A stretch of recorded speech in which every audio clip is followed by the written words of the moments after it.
Hey, what's going on, everybody? Welcome back to Mir Musk special event, the Chronicles of Ray Devito. Ray, it's an honor to have you on, sir, again. Thank you so much for coming on tonight.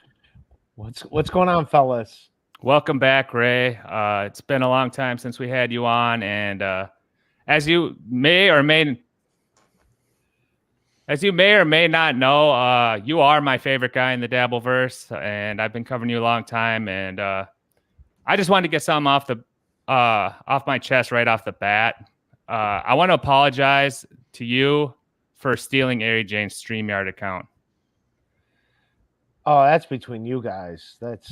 Well, I saw you were really upset about it on a bunch of streams, so I just want to clear. It's been cleared up between me and Ari. We were in Cabo last month, and we squashed it. But yeah, no, I just wanted to tell you, man, like it's all water under the bridge, and I feel bad about it. It was a bad mistake in the past. So as long as you're cool with it, I don't care. Yeah, I don't care. You don't care? Okay, good. What about? All right, here's what you need to apologize for. If you really want me, please. The accusations you make against friends of mine when you know they're not true. Against who? I think you owe apologies to Kevin Brennan. Oh, so when I posted that thing from the podcast, just whatever, you know what you owe them apologies for. Sarah Silverman. I posted a screenshot of Sarah Silverman. Let's not rehab. Just can you apologize? Like you're gonna get me in trouble for being here if you don't apologize. Let's squash the beef. Yeah, we'll squash it. Have Kevin reach out to me. We'll squash it. I don't know how to get a hold of him. How about you? Can you apologize so it's on record that you apologize? Because I might not be able to. Yeah, absolutely. I apologize for both things. All right. I assume the other one was the EGN thing. Yeah. Yeah, that was on your show, so I apologize to you for that one because it was your super chatter. But by the way, EGN EGN was is the funniest super chatter ever. Well, that. I haven't seen him in a while. Where'd he go? Professional comedian. Yeah, he left after I made that accusation on your show. Because if you remember, in the flow of the moment when I was on your show, Ray, EGN super chatted, and then I said, you were talking, oh, he's the best guy ever. He's the funniest guy I've ever seen and all this. And I was like, dude, EGN sucks, bro. He's just like a bot who's doing some moving of money around and all this stuff. And basically, since then, he kind of just bounced. So, like, I kind of feel I apologize to him first and foremost and then you because it was on your show. And of course, I forgot he was gone, but he was great. He was awesome. I love that guy. He's welcome back whenever. Yeah, he's not coming around our show, so no, he's not. He might be doing it under a different name. You never know. That happens all the time. So, I don't know. But I agree with you, Ray. EGN. We had a little group chat with some of the fans for a while, and I thought EGN's super chats were hilarious. Like they were almost like professionally written jokes. Like he was a funny guy. Yeah, but enough of him. Let's get into Ray a little bit here because. Yeah. And let's start with some recent stuff, and then we can go into maybe more of his career in comedy, because I really want to understand, like, when he started, how he got his big break, and all the different steps of his career. And I have a bunch of waiting. Still waiting. I'm still waiting. I got a bunch of questions I want to ask, but I just on the current recency bias of things, I know that you recently had a medical scare. Are you willing to talk to us about that at all? Me being a doctor, I can kind of give you some advice. Oh, I just had high blood pressure, but it's like normal today. I just wanted to make sure. Nice. Yeah, that's happened with me too. It runs in my family. Might be cholesterol. And they were saying, like, mainly if you just run around a little bit, that would probably help. Yeah, I'm doing all right now. It's normal today. It's like low today, but yesterday was like pretty high. So I was like, what the hell? Nice. There was one MLC where Chad went to the doctor. I still remember this. And it was like crazy, his blood pressure. It was like, 180 over 120 or something. And the doctor told like Chad, like, you're going to have a stroke. And I still remember Chad's response because it was so funny. Like, he was just like, the guy was talking down to me. I was just like, like, dude, your blood pressure is 180 or 120. You're going to like have a heart attack or a stroke or something, It's just like, that's crazy, So, because I had a stressful time in my life in 2021. I won't even get into it. But and mine was almost like that. And I have high blood pressure runs in my family, and it wasn't even a lifestyle thing; it was a stress thing. And so I had to like cut that out, or I was, like I'm only 46. I think Ray, what you're 49? No, I turned 50. Hey, Turned happy 50, late yeah. birthday, bro. Happy birthday, yeah. So Congrats. it's just like you're getting to the age now where you're middle age, and that can happen. So lots of people die of heart attacks in their late 40s to early 50s, right? So, or strokes or whatever. So so. Well, thanks. I don't know. Well, your health seems to be doing good today, like you said. But you got 2 big events coming up over the next 2 months or so. One being the roast, which we've heard a lot about on your stream. You're going to be roasting Stevie Lou and Stuttering John. Which, if you want to give it a quick plug, it'll be Thursday at 8 Thursday Eastern. at 8 o'clock. Thursday at 8 o'clock. Yeah, doing it on my channel. Yeah, when like the whole thing originated when they were like shitting on me on MLC. The two of them were like coming after me, and I was like, and it was more like at Stuttering John, like, go fuck yourself, dude. Like, what the fuck? He's like, you're not a comedian. I'm funny. I was like, all right, it's on. We're roast battling, and he's like, all right, I'll show you how funny you're not. And then he like immediately backtracked. But yeah, you took it pretty personal, right? Oh yeah, no, I'm roasting him. I mean, if he's there or not, I don't care. It wasn't about that.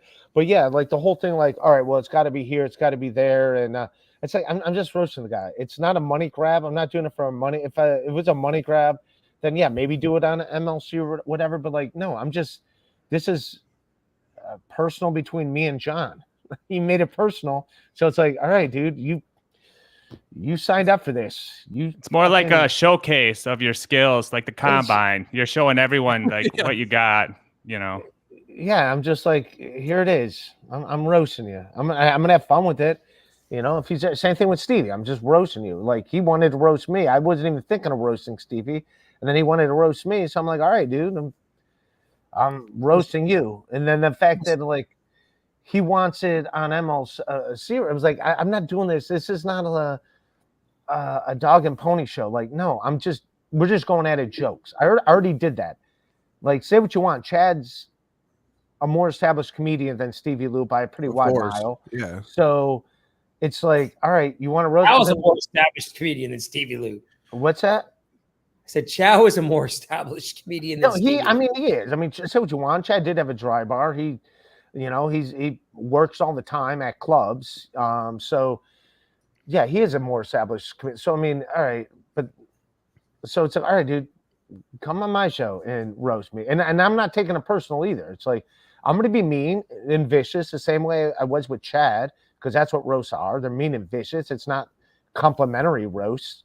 So I'm gonna be mean and vicious at Stevie and Stuttering John. I thought Lou and you were pretty tight though, weren't you guys earlier in the year or last year? Yeah, what the fuck happened? I still consider him a friend. I like the guy, but like, I don't know. I think he's like looking at me as like I'm somehow opposition for him in this podcast. It's like, dude, I'm gonna roast you. You called me out that I can't roast you. Well, I'm gonna roast you. So right, you're getting roasted too. And he was fucking with your job too at the stand or something. Yeah, that's also like not cool. Like like he did that to Ski Mask also. Yeah. If you want to talk combined, I don't know if you remember that Stuttering John thought he could beat an NFL player in the 40-yard dash. It was Marco Battaglia. He used to play. Oh, I saw that thing. Yeah, I saw that. And he got his ass kicked. So maybe this roast will be like when he thought he beat Battaglia in the 40-yard dash. He's going to get his ass kicked again. Well, I got a feeling even if he showed up for it, like I'm going to hit pretty hard, that he'll immediately like check out. Like, oh, this is too much. You did just mention his children. You'll be good to go. Like now here's the deal. I'm not going to make fun of his children. I'm going to talk about his children, but my jokes are still at Stuttering John. They're not at his kids. They're still at Stuttering John. They're still honorable. Do you think you actually won that roast against Chad? Because it was pretty close. All right, this one I got to tap out. I'm serious. I mean, the votes were like 50-50, right? No, it was like 70-30. That's still pretty Chad close. claims that like Melton got all his people to like vote for. That's fine, but I really did think, Ray, you beat Chad in that one. I'm not gonna lie. Yeah, I do think, I think you did. personally, and I have no problem with Chad anymore. We've I kind of don't have made a up. problem with him either. I really don't. But I personally thought you did beat him in it. I did think that. So did I have some jokes that stunk? Yeah, I'll admit. Like going back now, there's like 4 or 5 jokes I definitely wouldn't have said at all that were like, all right, those kind of suck. But like also what he got me on was he was saying how he had like 40 jokes about me, like 40 jokes. And I'm like, fuck, I'm like, this thing was just said a week and a half ago. So I'm like, all right, I'm assuming he had people writing jokes for him and that wrote a bunch of jokes. So I'm like, I got to come up with 40 fucking jokes. That's a lot of jokes. So yeah, I'm not going to write 40 fucking bangers in 2 weeks. That's like insane. So like I did focus more on volume than consistency. Right. Can you give us a little appetizer? Yeah. Why not? No, you got to tune in Thursday. I just want to get it away. All right, there you go. He's a man. He's a businessman, this guy. No, it's not a business thing. It's like you only got so many jokes. I only got so many, He doesn't have 40 jokes like Chad does, right? No doubt. Beyond the roast, I mean, you've been plugging the hell out of it everywhere. So I think everyone's kind of aware of it. Was the first time I announced that I'm where and when I'm doing it. Thursday at 8 o'clock next. Well, Thursday. last night you were saying it was going to be Wednesday at noon. So you just switched the time basically. But everyone knows you're doing the roast and it's going to be dank. But beyond that, you've got one of your comedy gigs you've got coming up. And I know ATP wants to talk about this and I do too, because I'm going to be there. Hackamania. You're going to go to Hackamania? Yeah, dude. Hell yeah. So I just don't like the venue. It's like the worst thing I've ever seen in my life, that place. The Nerd. Vegas? No, Nerd. The place they're having. I don't know. I think it'll be fun. That's awful, dude. They have a mechanical bull that's like a penis. Have you seen that? That's hot, man. Well, I'm looking forward to it then. Sign me up. Do I got to sign a waiver? Oh, you're definitely going to be getting on that thing. It looks fun. Jab the Hut thing. So there'll be 2 Meltons there. So it's like this place. It just looks too. And I'm a big Star Wars fan, but that looks too much to me. Like that looks too like Dorkville, especially with all the awesome places. Do something in like Vegas to do it there. I don't get it. That's my opinion. Is there any chance of you and Melton squashing your thing? I don't really know. Probably not. It's all because of magnets. That's what. No, it's just he. When I go into the MLC chat, I don't want to talk about this too much, like because I've talked about this show how I have young girlfriends and stuff like that, and literally like they sit in their little Discord room and think of ways to insult you. So and obviously I take some shots at Melton too, but it's like I'll literally go on the MLC chat and people are calling me like a rapist. And this, and I'm a crook, and I'm a poor. And, all right, well, that's just me. But come on, I wouldn't care if like he did it, but he's a fat coward who sits in that Discord room and gets like his 30, 40 hardcore fans to do that. So it's like that's not cool to me. It's not, it's so that's part of the reason I've stopped watching MLC because if I go in there and say something, and then you got like 20 people jumping on you saying that shit, it's not fun. So it's like what, and I won't get into MLC. I don't think it's really that good anymore, but like that, I don't think I could do it. So I don't think I could really make up with it. And he calls me poor. And I've said this over and over in the shows. Last time I'll say it, the only time I'll say it in this show, his girlfriend owns his house. He doesn't own his own house. And his name is nowhere on that house. I've looked it up. So don't call me poor when you're basically living off your girl. Okay, that's all, guys. Amen, brother. Amen. Well, I'm poor, so you admit it, and you don't call other people poor. Who cares? Like, I mean, it's fine. Like I think he does it because he knows it bothers you. I don't think he's, but I don't know. To each their own.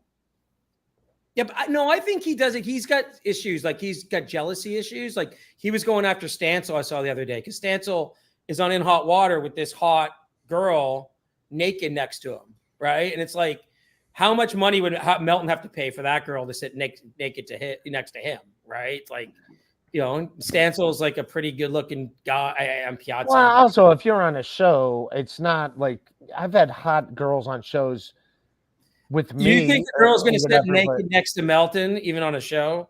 Sorry. If it was yeah, all right.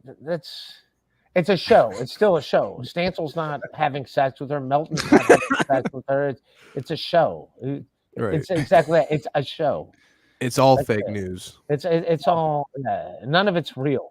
My issue is more the fans thing, going after people like that.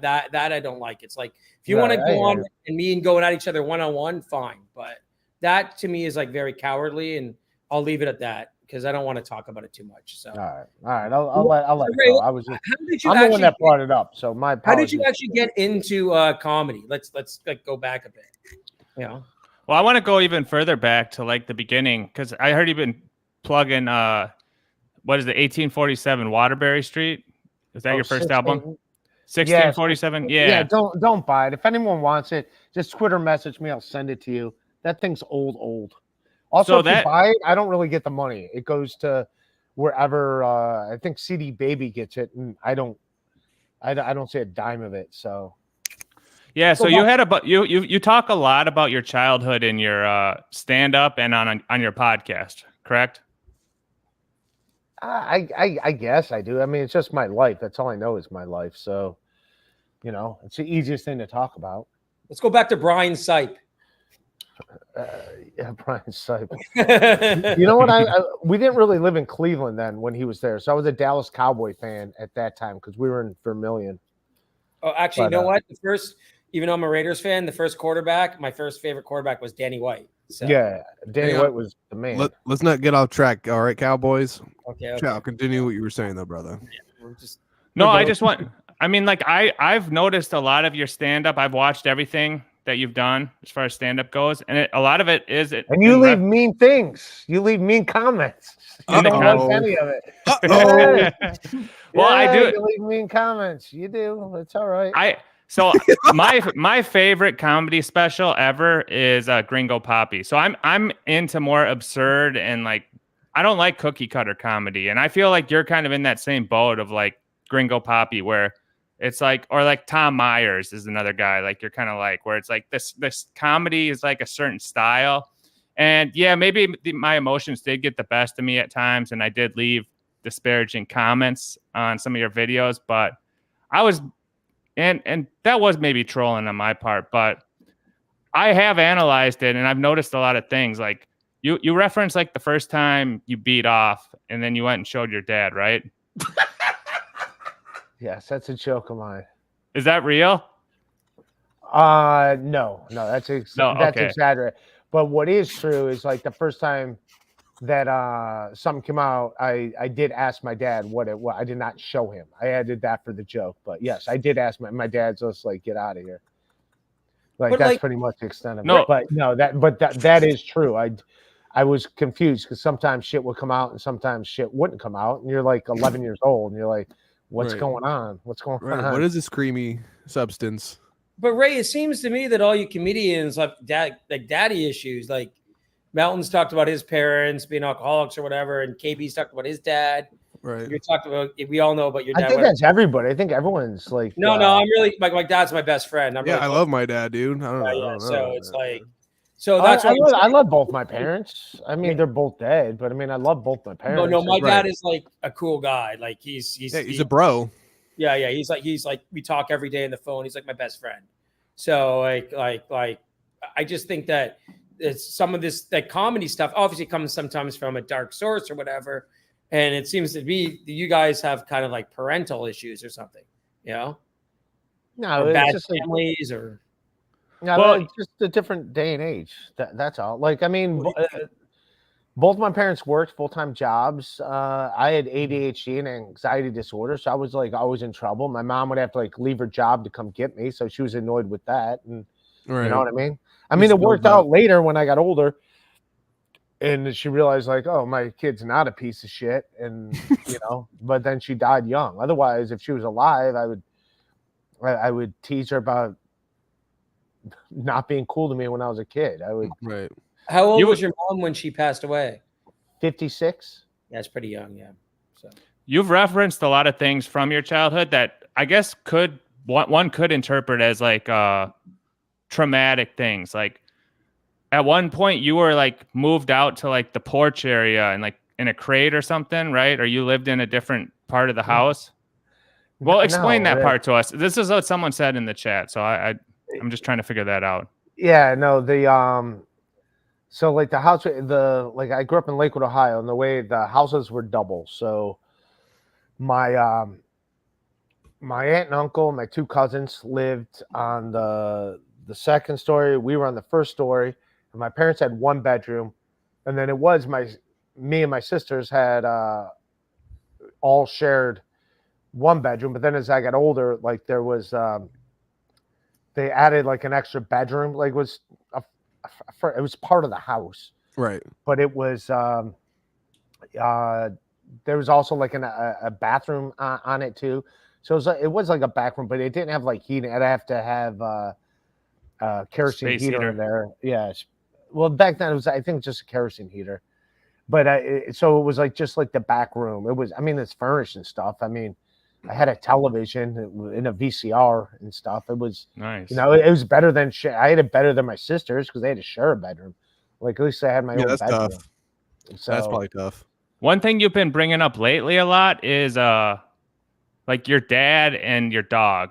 So was your dad really like shooting these dogs, or what was his tale behind this? I think he did. I mean, he never said that he did, but like, yeah, we had a dog, and the one dog got rabies, so like it's understandable. You had to put it down. It had to get put down. But then the other dog, like nothing was really wrong with it. He's just bloodthirsty. Yeah, then one day it was like just gone, and my dad's like, "Oh, he just magically finds these farms that take dogs." So, I think he shot the dog. So was that pretty traumatic at the time, or was that? No, it never even occurred to me. Like years later, I'm like, "Oh wait, I think my dad shot the dog." Now, one thing that you brought up recently that I would pinpoint as something very traumatic is you said that you told your teachers that your dad was beating you, and then no, who got that? No. Well, explain that scenario. What happened with that? No, that was that was so. I think it was like in 9th or 10th grade. No, it was 10th grade, and so my dad was a carpenter. I'll give you the whole story, the whole backstory. So my dad was a carpet salesman, and if you sold so many carpets or whatever, you got like, they would give a catalog, you get to pick free things. So he got this like top of the line. It was a Budokan Sony Walkman. Mm-hmm. My dad never used a Walkman or whatever, but it was like a really nice Walkman. It was great. It was awesome. Right. And I used to take it to school with me or whatever. And then, but he told me like, "Oh, you're not allowed to use it, whatever." It's like, all right. In my head, I'm like, "The fuck you using it for? You're not using it." So and then one day he saw that I was using it, and he like beat the shit out of me for some like. He beat the shit out of you? Yeah, like punched me and whatever. Over that, not something like. How old were you? That big of a deal. I was like in 9th or 10th grade. Oh shit! Okay. And I was like, what the fuck is this all about? Like, and I mean, he hit me before, but like that was like out of pocket. Yeah, that was like, all right, and I wasn't telling on my dad or anything, but we just had to it was just fresh on my mind, and we had to like write a paper in English class about something, right? And I just included in that story, just including the story or whatever. I mean, I tried to relate it to whatever the topic was we were supposed to be talking. Now, in my head, I assumed all kids got hit. I did not know that was unnormal. That parents were not allowed to just beat the shit out of their kids because of the Walkman. Yeah. So I didn't realize like, there's an issue at home. Yeah. So I just wrote it in the paper. I just wrote it in like the English paper. And what'd your teacher say? Then when my teacher handed back the papers, I was here's where she also messed up. Yeah. Because like, instead of like just giving me my paper back, which she did everyone else, she like stopped, and I also have anxiety, and then she like stopped. Now I'm not even putting two and two together what it could be about, but like she's handing out everyone's paper, And then like I'm like, I didn't get my paper. And then this is while the whole class is still there. And she's like, well, I need to talk about your paper after class. I'm like, well, now you just made it a thing. Right. Like at first, I'm like, why is this a thing? And she's like, I'll talk to you about it after class. I'm like, was it good or bad or whatever? And she's like, you said some very concerning things in this in front of the whole class. This isn't just a one-on-one conversation. Now it makes you look like a weirdo in class. Yeah. Where now I'm like, what the like? Now I'm like in my own head, like, what the fuck is going on in this paper? Like, I'm like, what? I'm like, what's? And she's like, you said some concerning things about your parents in this paper, and like, I'm not dropping it and sit down and listen to class for that. I'm like, what's going on? What's happening? And that's when she took me outside and was like, I gave it to social service. They're gonna come talk to your parents. And like, I'm like, what? No, like, what the fuck? Like, if you thought I got hit before, I'm gonna get more now. I'm gonna get my ass beat once they're gone. Yeah. So like, it was more like the teacher made way worse. Yeah, made it 1,000 times worse. Because like now I'm out in the hallway screaming at her, like, what the fuck are you doing? I'm like, what? No. She's like, go back. I'm like, no, I'm not going back into class. What the hell's going on? Right. And then so they just sent over. How was that experience? Were you there for that when the I was there for that because they talked to me, my two sisters, and so that was very weird. That was very odd, but like I did. I mean, my relationship with my parents were fine at the time. It was just like one thing that happened. Did your parents talk to you right after the person left? Or like, hey, they sat you down, like talk to you about what happened at all? Here's what happened. This is why it was good. My dad never hit me again. Like he kind of apologized. He's like, yeah, I didn't realize. Like you got scared straight. Yeah, it was more like he didn't realize. Like, yeah, you're not allowed to like just hit your kids. Right. Like he's like, he was like, yeah, I got hit all the time for like the littlest things. I just assumed that's what you do to your kids, and so like it worked out for. So honestly, the school system broke that cycle of just abuse somewhat. Then it wasn't abuse. It's not like I walked in the house every day and got hit. No, but your father was abused as a kid and he was hitting you like he thought it was normal, but the school system said no and they broke that cycle and your father never did it again. Yeah, so but it's also so it did end up being a good thing, but also on the same thing, it's not like my dad walked in the house every day and like, where's my kids? I got beat you like Chad Zumog's dad did. yeah. So it wasn't like that at all. It was like once you weren't pouring the coffee right.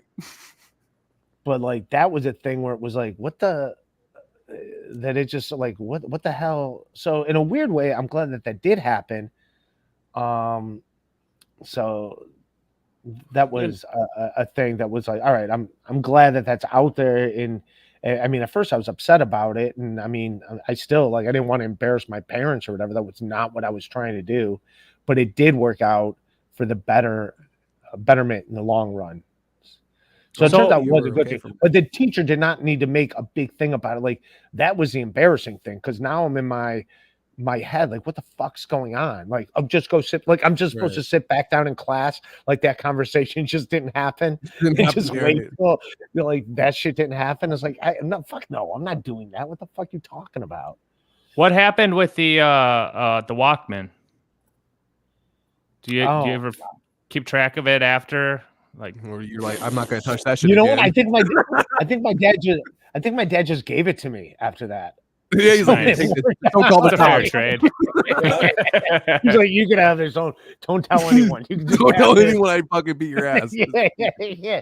So like, he just gave it to me. So, I want to touch on it was a win-win for me. Yeah, we know what that teacher did do something good, buddy. You got a free Walkman and you got I got a fucking top of the line Walkman. I want to Google that, a Budokan Sony Walkman. We'll look it up later, but I had the same one, man. I got the same one. No, dude, because we're like the same. He's 4 years older than me. The Walkman was the greatest invention in the world back then. Anyhow, we're getting off topic. So yeah. So that happened maybe like 9th or 10th grade, and then another famous story that you tell in your stand-up is the story about you. That my stand-up. That was just something I said on a No. podcast. This one's a stand-up story that I'm getting into. I'm leading into, and I want to know the timeline, chronological order. My stand-up that sucks. My stand-up that's on Tom Myers level. world's worst comedian, as I've deemed you. But You're great. no, it's all jokes. There's a bit that you tell about going on a date at the movie theater. Yeah. With the flowers, right? Now, was this the first date you ever were going to go on? Yep. With any chick ever, right? And no, I kissed a girl like in 5th grade or something, but like that don't count. Yeah, but I never went like on a date. No, you gotta be horny for the when you go on a date. So go ahead, Chow. Yeah. Okay. So I was just curious, like so that was 9th or 10th grade. When was that date that happened? Basically, for people who don't know, he went on a date at a movie theater with like the baddest chick at school, and he got actually a year older than me. Her name was Sarah. That's a true story. It's good name. That's my girlfriend's name. So that's a good name, man. Hall Notes baby. Is she the cunt? Is it her? Come on, no, man. No. And you come on now, man. You decided to bring flowers, right? Yeah. To the movie theater, and you got stood up. Long and short of it, right? Yeah, she just didn't show up. In her defense, I think she was just like didn't care. Like it's not like she like consciously stood me up. Just like, oh yeah, I just said that in passing. I'll go. I don't think she consciously. Like I think she just didn't take it serious. Where I took it serious when she's like, "Let's go." It's not like back then you had cell phones, and right? You like just call someone up. Like you would have to like literally call their home, and if they're home, great. If they're not home, then just spare shut. Yeah. How old were you? Sorry.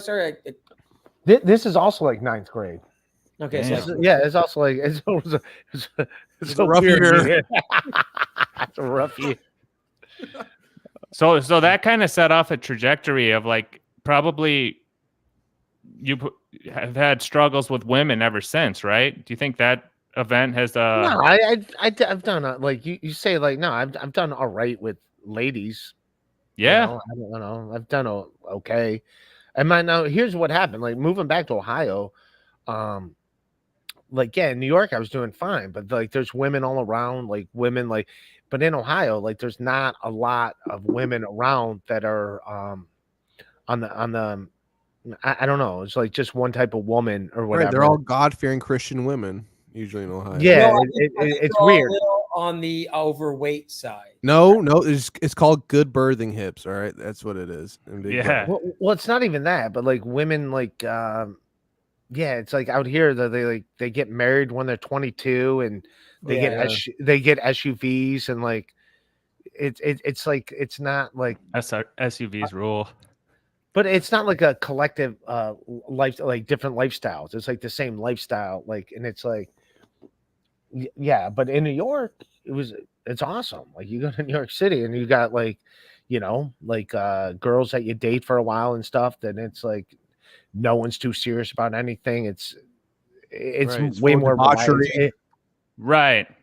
And I want to get into, so let's get into all the ho talk, because I actually got a bunch of stuff I want to ask you about women, because all of us are straight men here, and I noticed when you started doing where you first got your impression online as a comedian and a sketch writer. You're kind of like a writer, actor, director. You do those sketches, right? Well, yeah, I would like have sketch ideas, and I would like just write sketches. So one of your oldest videos is that laundromat sketch, right? Yeah. And in that video, you go to the laundromat and you see a dime piece, and you're kind of making eyes with her, and then she ends up, another guy swoops in and takes her, right?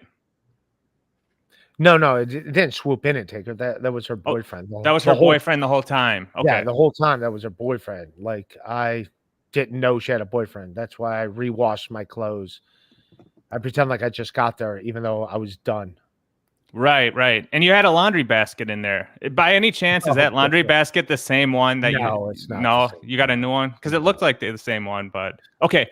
So that's like it's a peek into the mind of the artist, if you will, right? Because that's something you decided to come up with as like a storyboard and a sketch, and it was like, you know, you missed out on the girl. And it kind of reminds me of your first story, right? Like the girl didn't show up in a sense, right? Yeah, but it's more like it's just funny. It's more like it's just jokes. Like I'm not mad at that girl, Sarah. And by the way, she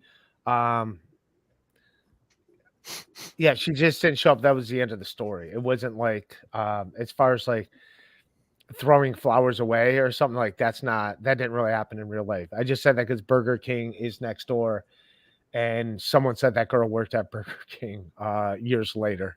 So like that was it. So it was just part of the joke. It makes like the joke funnier. Now, I noticed a pattern like in your podcast appearances and in your stories. There's always this woman who's 32 years old that you reference. Like I've heard you reference like you lost your V card to a 32 year. That was a true, that's a true story. She just happened to be 32. And then I have a clip. I could play it, but maybe about a year and a half ago, you were on Keith and the Girl, and you were talking to some girl that was 32, and they were kind of grilling you on it. Do you remember this? You were with Mick Kaplan on there, and you're like, Kaplan? yeah. And you were saying like, oh yeah, there's like this chick, and they're like, well, how old is she? And you said 32. All right, that's just random. And then at New Year's this year, you had met that chick who was around New Year's. You were dating some chick that you met at a pool hall that was 32, right? Or a dart league or something. That's just crazy coincidence. No, I actually didn't date her. We actually just like hung out. We hooked up once, and then we hung out like another time. But like literally, there's like every time I hung out with her, it's like 4 dudes just like hanging out with her, and they're like, all right, this is so it's hard to pull her away. It was more like I don't have anything in common. Like I came to hang out with you, not your 5 other homies. Yeah, and you could tell that they're all like just like trying to scheme on her. Yeah, trying to bang her. And it's like I'm not. This isn't a competition. I was just coming to hang out with you. I wasn't coming to hang out with you and your 5 other. The Jackson options. 5.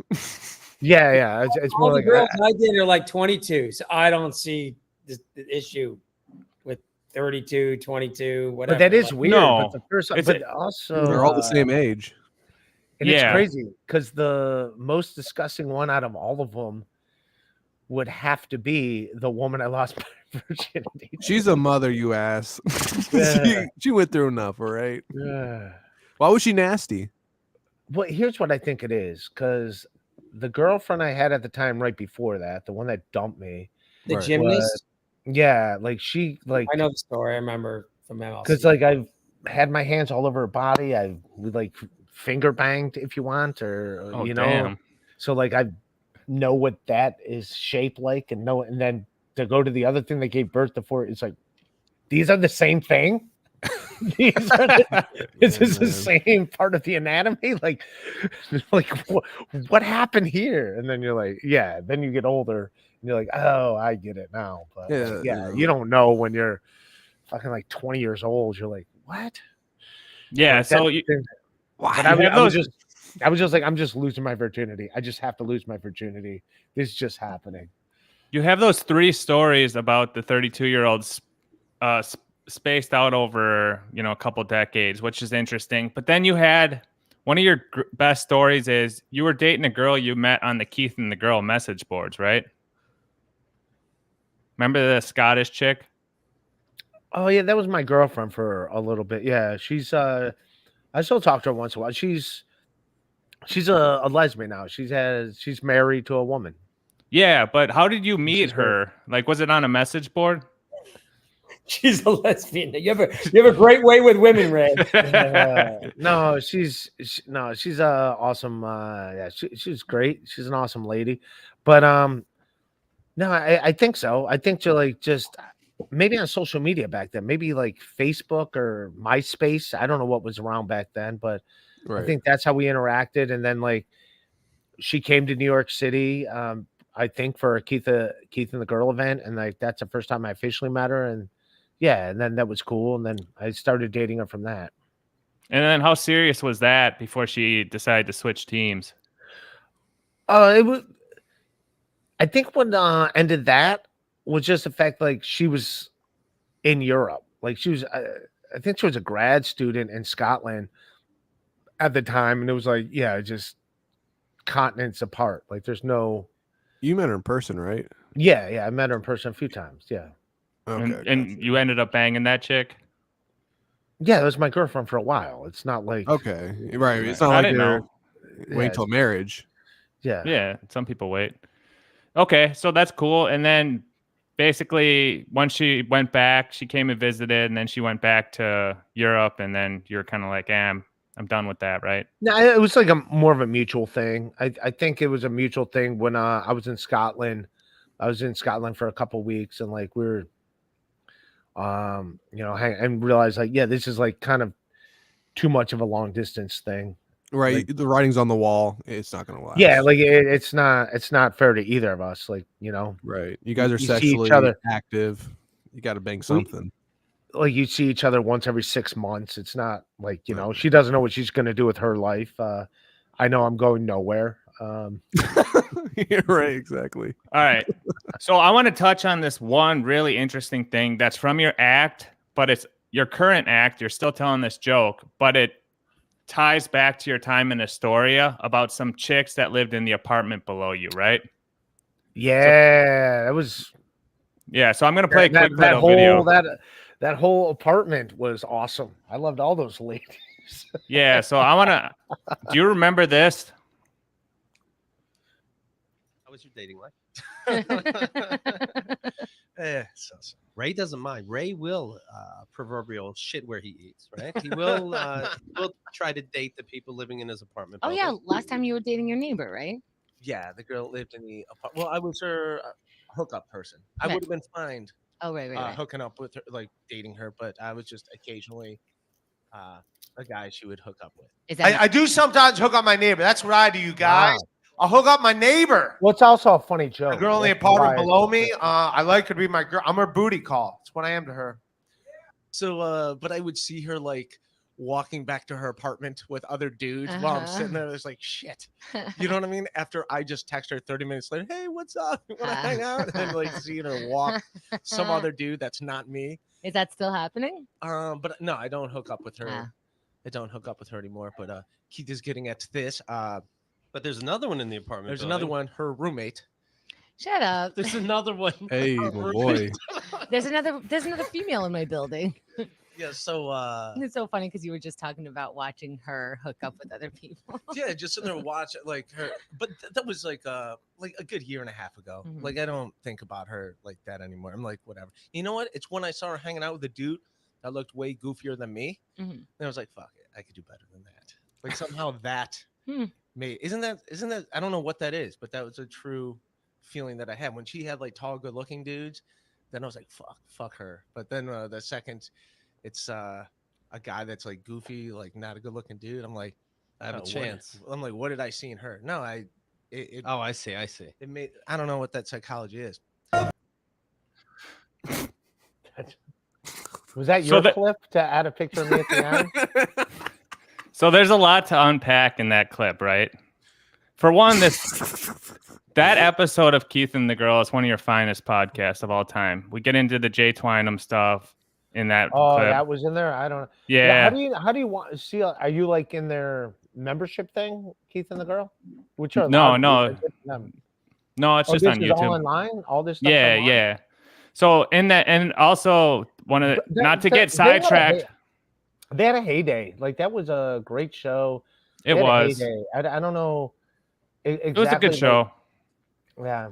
But Let's let's get back break to your down. question, Let's yeah. break down some of this stuff that happened in that clip. So you were living in this apartment, and you had a girl living down below you who was a mega dime that you were kind of hooking up with a little bit, and then that went sour, and then you ended up moving on to her. Well, not even really moving on because I didn't clip the whole thing, but tell me about that first girl. Oh, the first girl. I mean, I don't want to say her name. She's. Yeah, I mean, I talk to her once in a. I take it back. I don't talk to her all the time now, but right. we're still cordial. Like if we, I think she's married now too. I know she had like a serious boyfriend, but Yeah, she just moved. She was a college volleyball player, and yeah, she was great. But she was just a young girl looking like party in town, and like I just happened to be like living in the same building as her, and we live next to the bar. I think I might have taken the pictures down as my Instagram's got more like comedy focus. Someone sent me a picture of whatever. I'm not gonna pull it up, but yeah, someone was on your IG. I don't have an IG, but yeah. So yeah, like there's pictures of her from the past of us. Yeah, she's a fun girl, but like, but then I didn't even think about her roommate. Her roommate's was a Broadway dancer, and I would hang out with her sometimes, just like hanging out. And then one night she just made a move on me and be like, there's sexual tension, yeah. Yeah, and she's like, "We doing this or not?" And I was like, "Fuck it, all right, we're doing it." And so then I would hook up with her, and both of these girls, it was all initiated by them. Like both of them initiated with me that they were into me sexually. So I didn't even like. That's how dumb I am. I didn't even like take the initiative. Both women are like, "We're doing this." I'm so like, they had to work your dick to get hard, and you were just no. I mean, I was into them. It was more like I had no idea. Did you even hook up with the second one? Yeah, because in that video you said she was getting her apartment fumigated for bed bugs. And like you guys were out drinking, and then she like jumped on your lap and made out with you or something, and you said, "Nah, this can't go further. I used to hook up with your roommate," and then wow, that is true. That is like the first time like we hung out in that capacity. No, we ended up like later on, hanging out. In the same story, you said that after that night, she started like acting weird towards you, like she started putting notes on your door or something.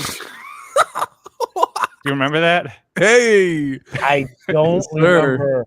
I don't remember that. I don't know. I you know how many times I did Keith and the Girl? I don't remember every episode and everything I said. I don't know, but no, we did hang out a few times, like in other capacities. Like she was cool. And just to put a bow on that clip, by the way, she's married now, so let's not bring her. Like, no, never. I know she's married. Like I'm say any names. I'm still friends with her. When I see her stuff, I like hit like and everything. And so that just to put a bow on that whole clip, there was one thing at the end that you said. You seem to value the women that you date based on the dudes that they chose after you. I don't remember that. I saw that clip too as you're playing it, but I don't remember. Like I don't know how deep that is. Because I've heard you actually kind of make this type of analogy before too, like talking about, like I don't know, and even Keith and the Girl are like, I don't know, or you said I don't know what that psychology is, but have you ever like thought about that? Like, is it like a jealousy thing or? No, that particular girl, like no, like. She might have been hanging out with a dude that was like dorky or something, but the guy wasn't an asshole. Like sometimes you see someone like you're kind of like into, and you see the company they keep, and the guy's a complete degenerate, and you're like, oh, I gotta stay away from this, But that wasn't the case with that girl. I'm thinking if it's a specific girl I'm thinking of, which there's only two in that apartment building I ever was into, but. She was weird to me when I did not take her advancement the first time we hung out. You said it was because you had like 15 beers or something. That could be part of it too, but it was more like it caught me by surprise. Like I was not expecting this. We're hanging in my apartment, just like it's like kind of hanging there with like just a buddy of yours, like you're hanging with dudes, and the next thing you know, but the person I'm buddies with just happens to be a hot chick. It never even occurred to my cock the next second. Yeah, it never occurred to me in my head that hooking up with her would be an option. I was just like just respecting her as a person, being like, oh, and then it's like, oh, wait a minute, that's honorable. You feel about me like that? Like, oh Jesus, like I didn't realize that was an option, that you were your pussy was just dripping next to me. Yeah, like I didn't. Well, that apartment was legendary for a couple reasons. First, you had that experience with the two roommates. Then you had the thing with Jay, right? Yeah, let's not bring up his last. Yeah. Yeah. Well, So for people who don't know, Ray's roommate ended up. schizophrenic. He's fine. Well, I don't know if he's fine. He still has his illness, but like he's a good guy. He just had an episode, and all right. And he ended up murdering his own mom. Yeah. And the first person he called after the murder was Ray. I don't know if I'm the first person, but yeah, he did call me after it. You're a great friend. Then he got in the car and drove back to your apartment, right? You're a really good friend. Because he was down in North Carolina or something. Virginia. So he drove up and he was on the run, basically. On the run. Stand on the run. Yeah, let's not get sidetracked here. Hang on. Stop it, Ray. Stop it. No music on this show. So then he knocks on your door and he's like, Ray, let me in. Let me in. Well, I wasn't there. I was out of town. Okay. I just heard from my roommates. Lucky for them, they're reclusive and they don't they're introverts and they don't like randos. Yeah. And so they didn't really get out of murdered everybody in that apartment, bro. You don't know. But then you ended up telling like all the other comedians, like, yo, they all knew what like Jay was a fugitive, and you're like, dude, he hit me up or something. And then shortly after he got caught. No, I don't think other people knew he was a. Well, maybe they didn't know. No, but you told them or something. Yeah, it was more like they were looking for him. Like his family was looking for him. Like obviously people are looking for him, and his family called me, and we're like, "Hey, do you know?" I'm like, "He's somewhere in New York City." So he would hang out at Creek in the Cave. So I let Rebecca know, and the comedians there know that in case he showed up there. But right. So that whole thing unfolded in your basically living room. Not really, but it was a crazy scenario that you were in, and the guy ends up going off. He becomes even more famous than you in some aspects because he's on Legion of Skanks and he's on Doug Stanhope's podcast all the time for some reason. Nice. But another thing that happened at that apartment was you got in a fight with like the bartender at the bar below. Do you remember this? Yeah, that guy was a piece of shit. Yeah. How'd that happen? Yeah, what was the origin of that? Because you tell the story on that. What do you have? You listened to the podcast I was on before. You told me was dying. You relive. You didn't say you didn't tell in life. I think it's more creepy that you know his whole life. I just have a photographic memory. So you don't go into why you got in a fight. You said you don't know why, but he said he was basically being a piece of shit to you. Yeah, that guy was. Yeah, you said that, but do you know what it was? Because you said at one point you were friends with him. You sent him this nice long text saying like, I don't know what it was between us, but I hope we can squash it. And well, I only did that because he was the bar. It's a great bar, Snowdonia and Astoria. That guy no longer works there. He fucked them over. He's like not allowed anywhere near there. But like Snowdonia was my bar. It's a great bar. If you're ever in Astoria, fucking go there. That's my joint. The owners are great. Right. But so I knew him from another bar. Just knew him from in the area, and he was honestly like a drug dealer. He was like a drug dealer in the area. Who isn't? Yeah. And and I think when he became like a bartender there, like the relationship I never bought drugs from him. I just knew him from like other bars, like in the neighborhood. I just knew him as a neighborhood guy. And I don't know, maybe he thought like I thought of him as like the drug dealer guy, but like he was cool to everybody there but me. And I always got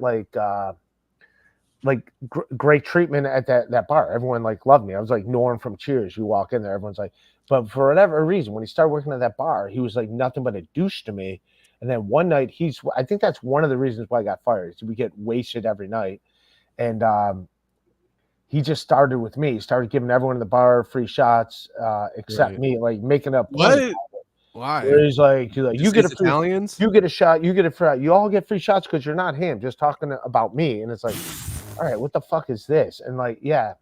So I don't know. Maybe he just wanted like stake, like this is his domain or something. But yeah, that guy was then he ended up apologizing to me later. But yeah, he was a fucking weirdo. I don't know what the fuck that guy's deal is. But yeah, he was a head case for sure.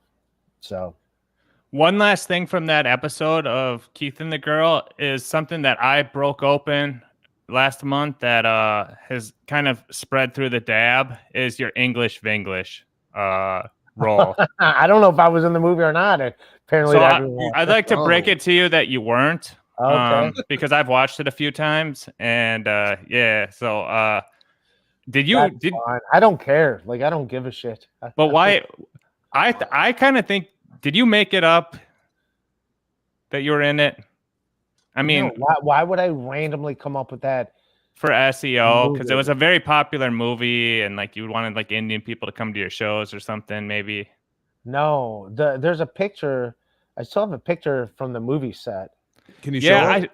No, he showed it when we were doing card hunting. Yeah. But you posted that picture in 2019, and the movie came out in 2012. So were you holding on to that picture? No, that's from. No, that's a picture from the set. That's me with like the so-called. We're supposed to be like that's how they thought eccentric New Yorkers were. That's why I'm like wearing a polka dot scarf. So you never bothered to watch it? No. Why not? Dude, I was on 5 episodes of Jim Gaffigan, and I only watched like 3 of the episodes when I heard I was in them. Then I would watch them, but I didn't. I don't even listen to MLC if I'm not on. Like I don't. I don't know what you I want heard to Ray, say. you don't watch anything. Like you're old. You don't watch anything. You're old. No, like his old. Like if he's on a podcast, like sometimes I'll rewatch these. I don't want. I don't want myself. I heard that Ray doesn't do any of that because actually me and Beloved Shadow were DMing, and I was watching one of our episodes, and he was like, "Just be like Ray, don't watch anything." And I was like, "Yeah, I really don't. I really That's don't. That's the way to do it." Yeah. But didn't you had a line in the movie, right? Yeah, that we shot. I was in a cab and I said a line. You were driving the cab? Yeah, I was like a gay cab driver because they thought like they didn't realize that everyone's actually Indian. Because I got to show you something. In the movie, I found the one frame where there's a yellow cab. This is you telling the story. It's in that same episode. I'm not going to play the whole thing for people if they want to see it. I'll tell you what. If you do watch the movie, whenever they're in Soho, I don't know if that's Soho. This is the only yellow cab in the movie. And the only other time the main chick gets in a car. So at first I thought this was you. No. But it's not. No. I was in Soho. Yeah. So you're not in it at all, bro. That's fine. How was the movie? Was it good? It's all right. Were you an extra for the cab driver? Or were you? I don't know what. I will say this: I didn't get paid much. I think I got paid like $400. So right. But then again, this is what they do. The Bollywood movies. It's not like normal movies. Oh look, you went out of your way to like shit on me. Thank you. Thank you. No, I'm trying to point out that it was made up. Because even some of these people had like they were on the screen for like a split second. They played a tree or something. This guy was the park drummer. And he was in the movie for like they just walked by him. So I figured you'd at least be on like the credits if you were in the movie. No, but someone else pointed out to me. I got someone that's going to do my IMDb page. You have to make your own IMDb page. So unless you don't have an IMDb page, like there's nothing for people to tag and stuff. This guy's in it twice. Look here, down here and up here. Yeah. And you didn't even get one credit. Well, technically, I could tag myself and put myself in it if I wanted. Yeah, but that would. But maybe he just got cut out of it. That happens in movies all the time too. Yeah. They do the scene and you get cut out. You're right. You know, all right. I'll give you the benefit of the doubt, Ray. Maybe you were in it. Maybe you were not. I don't know because I don't. No, he's definitely not in it. But at the same time, yeah, maybe he did get cut out. I can buy that. So all right, fair enough. I don't. Yeah, I don't care if I was in it. But how? I don't know any Bollywood movies. How would like? It's on Daily Motion. You can watch it for free, bro. Oh, really? I'm not gonna watch it, especially if I'm not in it. Exactly. Yes, sir, Ray. You're a fucking hitting it tonight. Produce the $400 check and Chow will be happy. You know what?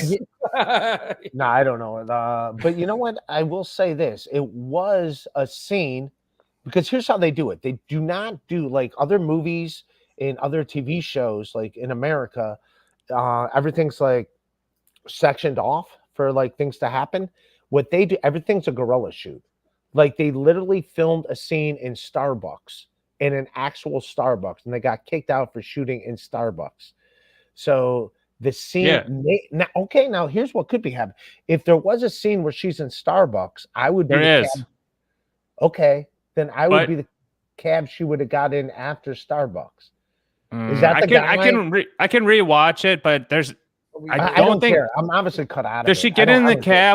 cab? Was it her with the white dude that like kind of came to her rescue? Because what happens in the coffee shop in the movie is she doesn't know how to speak English, and the lady's rude to her, and there's a huge line behind her at the Starbucks, and she's like, "What do you want?" And like she's like, latte. She couldn't like do it, and everyone was getting really mad at her behind her in line because she was holding up the line, and she gets all flustered, and she runs out, and she's like, "Oh, you know, like."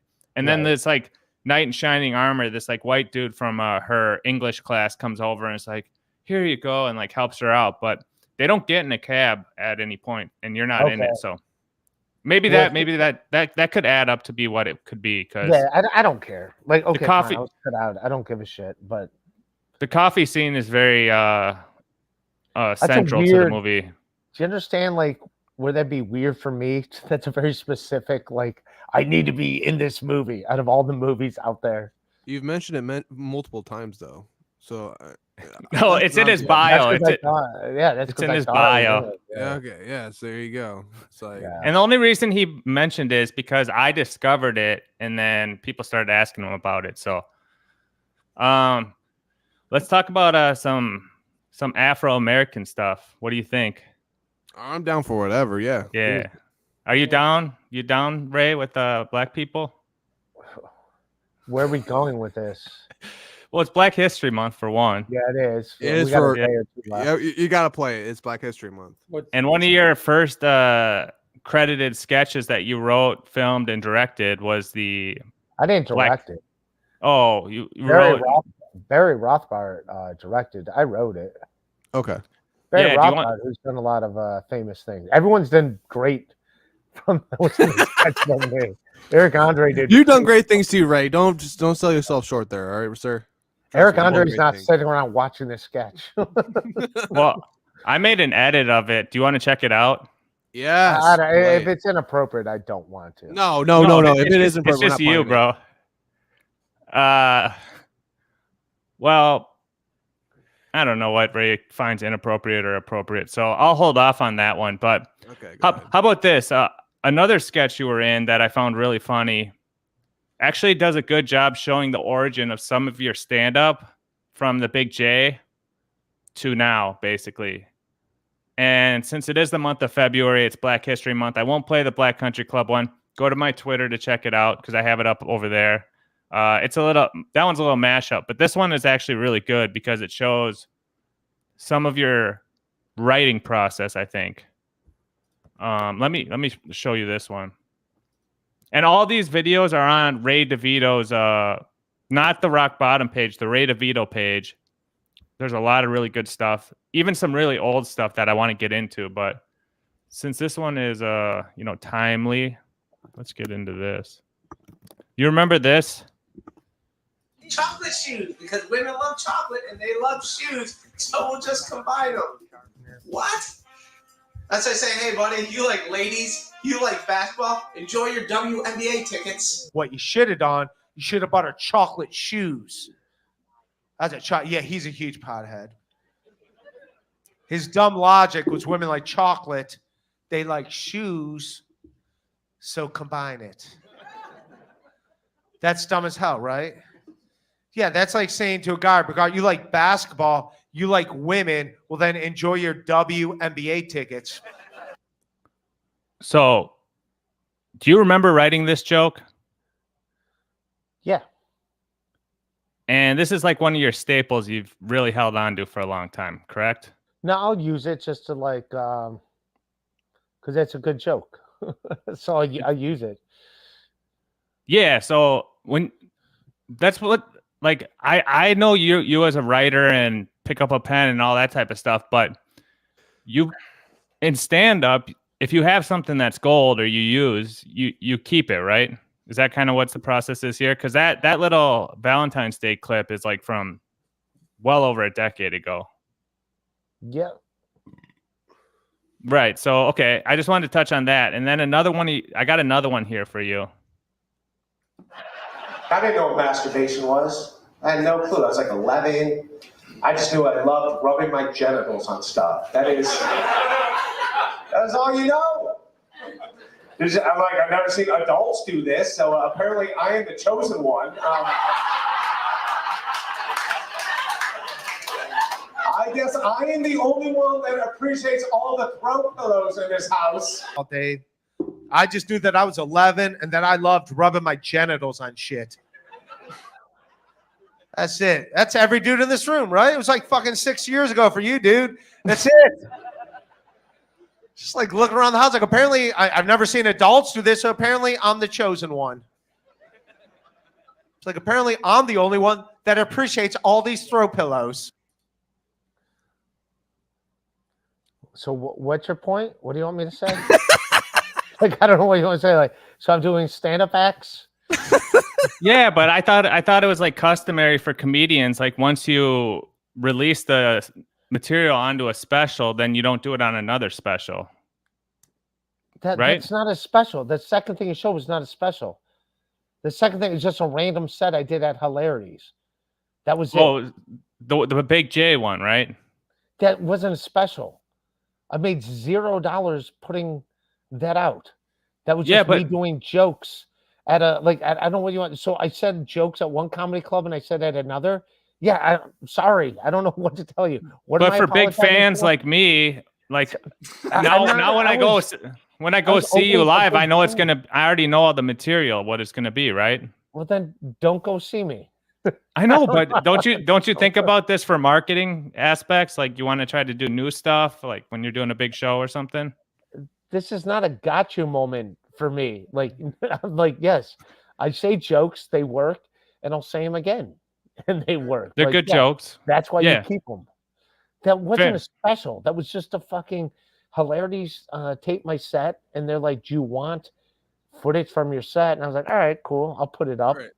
And then I used clips of it and broke it up for Instagram clips. That's it. I just put it up. There was not like a big gotcha moment. Like, yeah, they're jokes that I do. With all due respect, Chow, have you ever seen Dangerfield on the late nights? He uses the same jokes over and over again. When he used to go on Carson or Leno or I don't know what this big gotcha moment is. I don't really. It's not. I just. It's not. It's not. It's fine. I don't mind. Yeah, I mean, I'm not. It's not a gotcha thing. It's just showing. He's trying to understand. Pattern. Because this is where it actually leads to. You're saying one of your big things is to tell other comedians like pick up a pen, right? Pick up a pen with a fucking joke. That's all you gotta do, man. It's not that difficult. But you gotta do jokes. Also, like if Go ahead. Say, Ray. What? Also, like if like working with Big J, it's gonna be like more of a raunchy crowd. So I'm doing like more raunchy jokes. It's not like my show. I'm just trying to fit in on his show. Yeah. So I'm gonna do jokes that I know work. I'm doing other new jokes, but like not all my jokes are gonna be brand new jokes.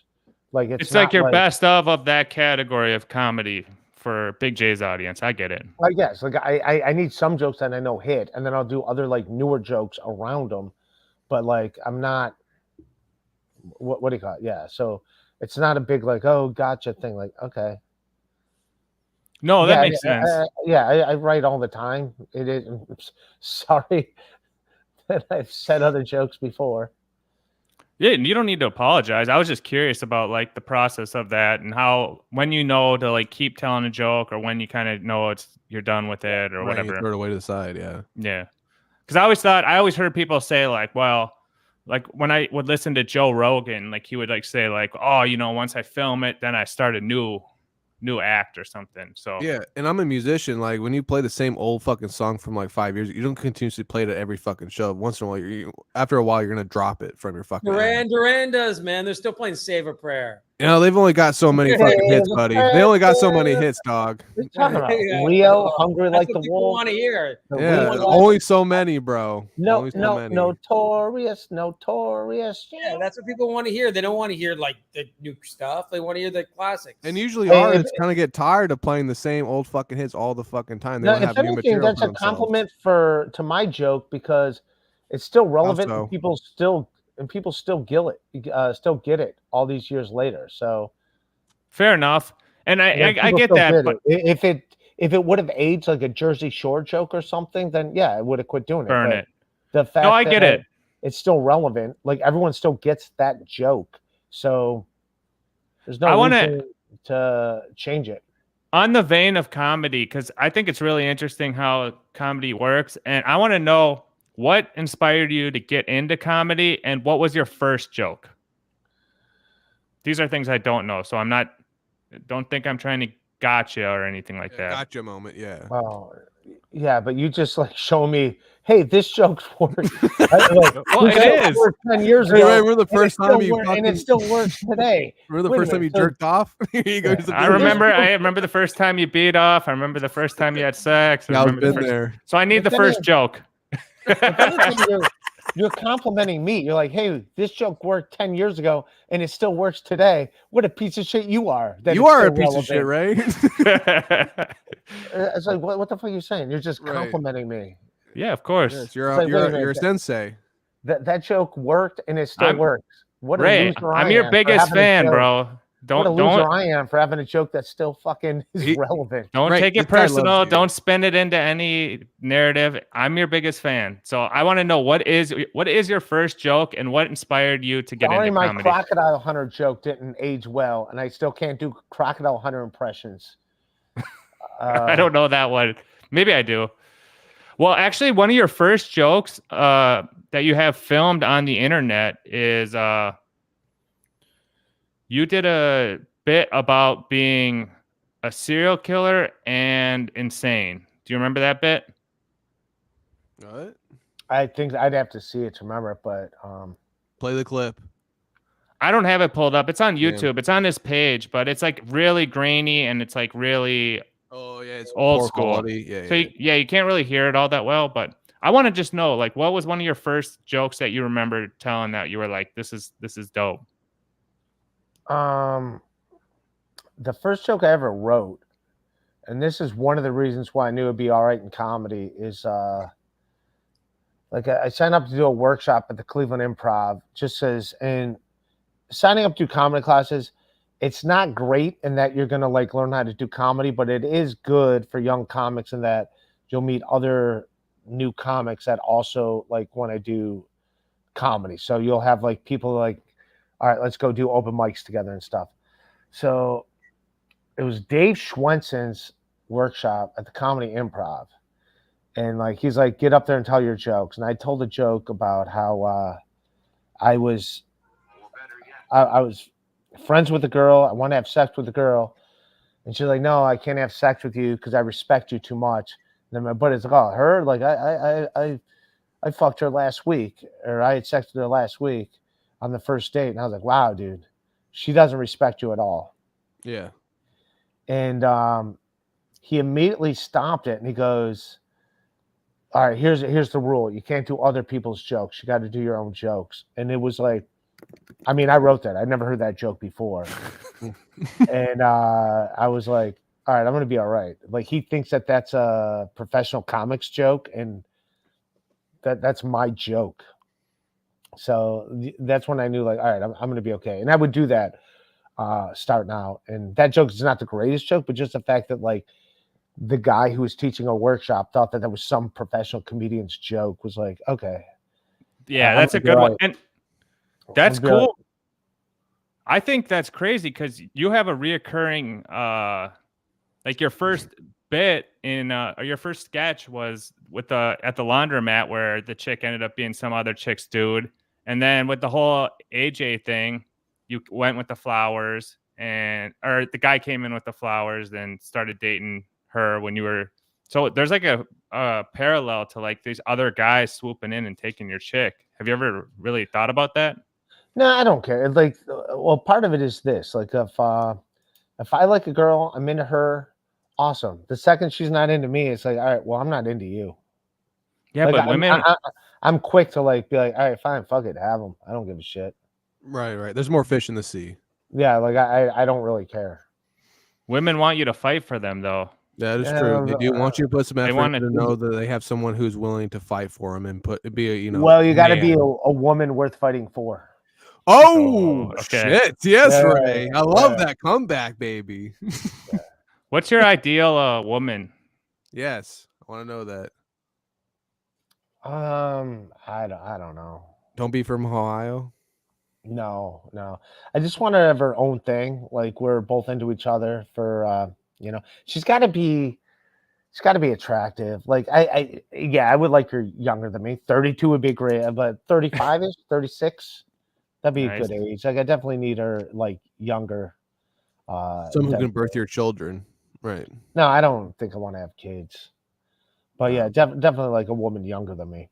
Right.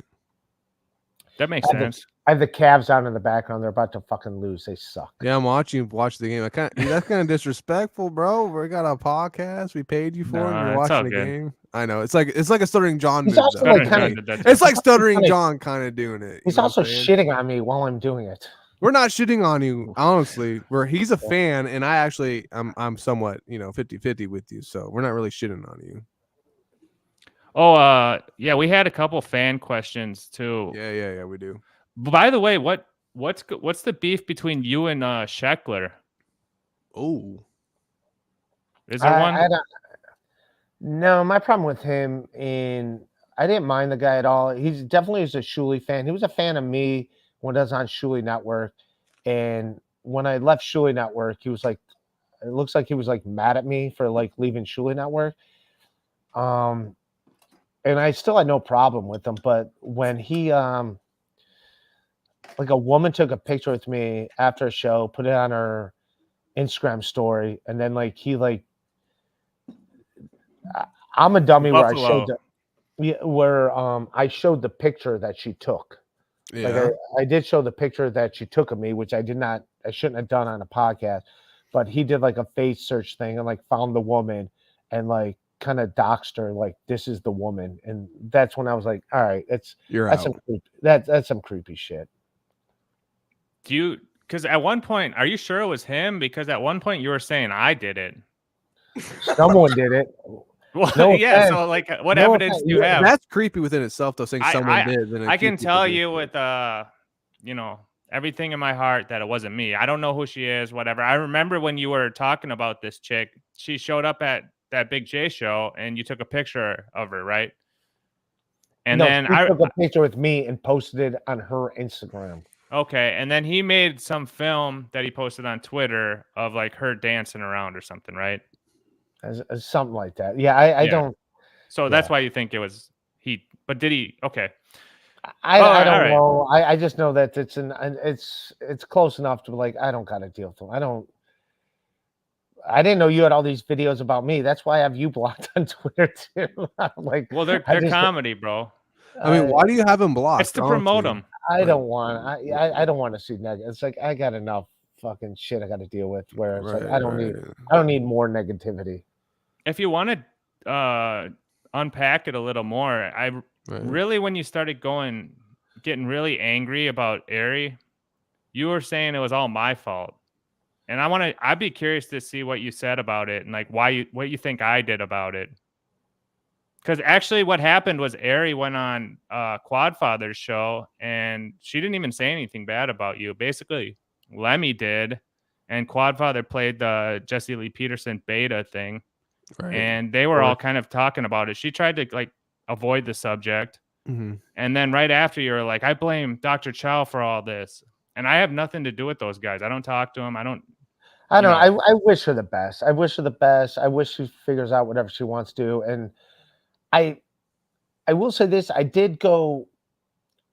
Yeah, I didn't like the whole thing. Like, she was always a friend of mine. And I was always like trying to look out for her. But when she tried to play it like, oh, he's my simp, he's my bait. It's like, no, I was just being nice. She didn't say that though. If you watch the actual, because the BYB is still up, you can watch it. But that's why I went hard at her to be like, because here's the deal, man. I can be mean. I can be a dick. I think you guys saw that. I can be mean. I can be funny Mean and and vicious. mean. I can be Right. funny. You're- Not yeah. vicious. I can be mean and funny and can be a dick. Like it was still funny. You're I was still making- conniving. You're conniving. You it's are. still jokes. And it was like, okay, there you go. Right, Well, but that's the thing. She didn't say anything at It's all. fine. Well, she's out of the picture now. I wish her the best. I hope it all works out for her. That's Okay. fine. I really don't want to talk about her. She's out of my life, and that's a good thing for both of us.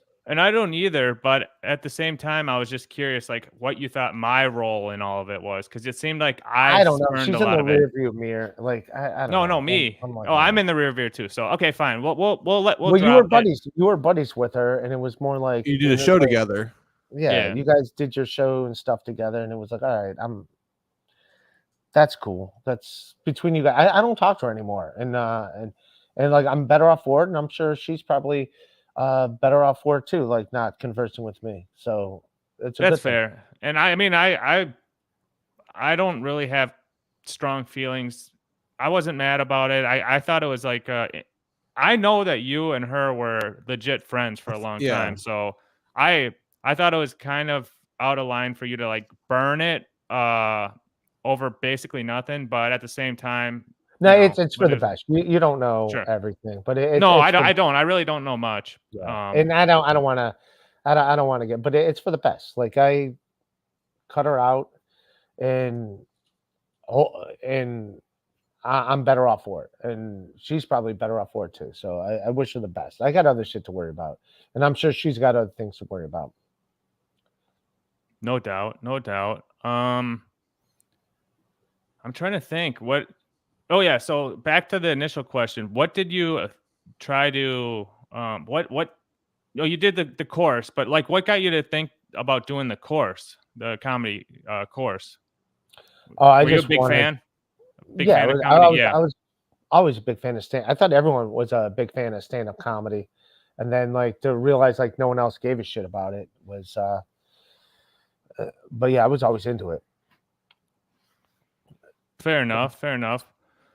Mir, you got a question? I was gonna go take a quick piss. Yeah, I do have a quick question. So I haven't really been involved too much, Ray, with what's been going on with MLC and whatnot and all this other stuff going on. So can you kind of dig a little bit deeper why Stevie Lou would kind of like shit on you about the stand and all that shit? Because I kind of see a pattern with Stevie Lou shitting on people's place of work like he did with Ski Mask. And can you like dig into that relationship a little bit with me and explain me what happened? I don't know. That'd be for him, but I'm going to roast him next Thursday. He wanted this roast. That's the other thing too. Like he wanted the roast. I don't know like if he wanted to do the roast because like for him it's a payday. Or he gets exposure.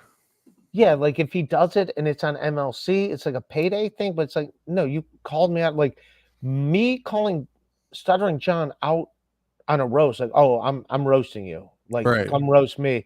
I wasn't thinking like, oh, I'm gonna make money. This is a money grab. Like I'm not putting that on my resume. I'm not whatever. It was more like, no, he called me out and I was like, dude, it's happening.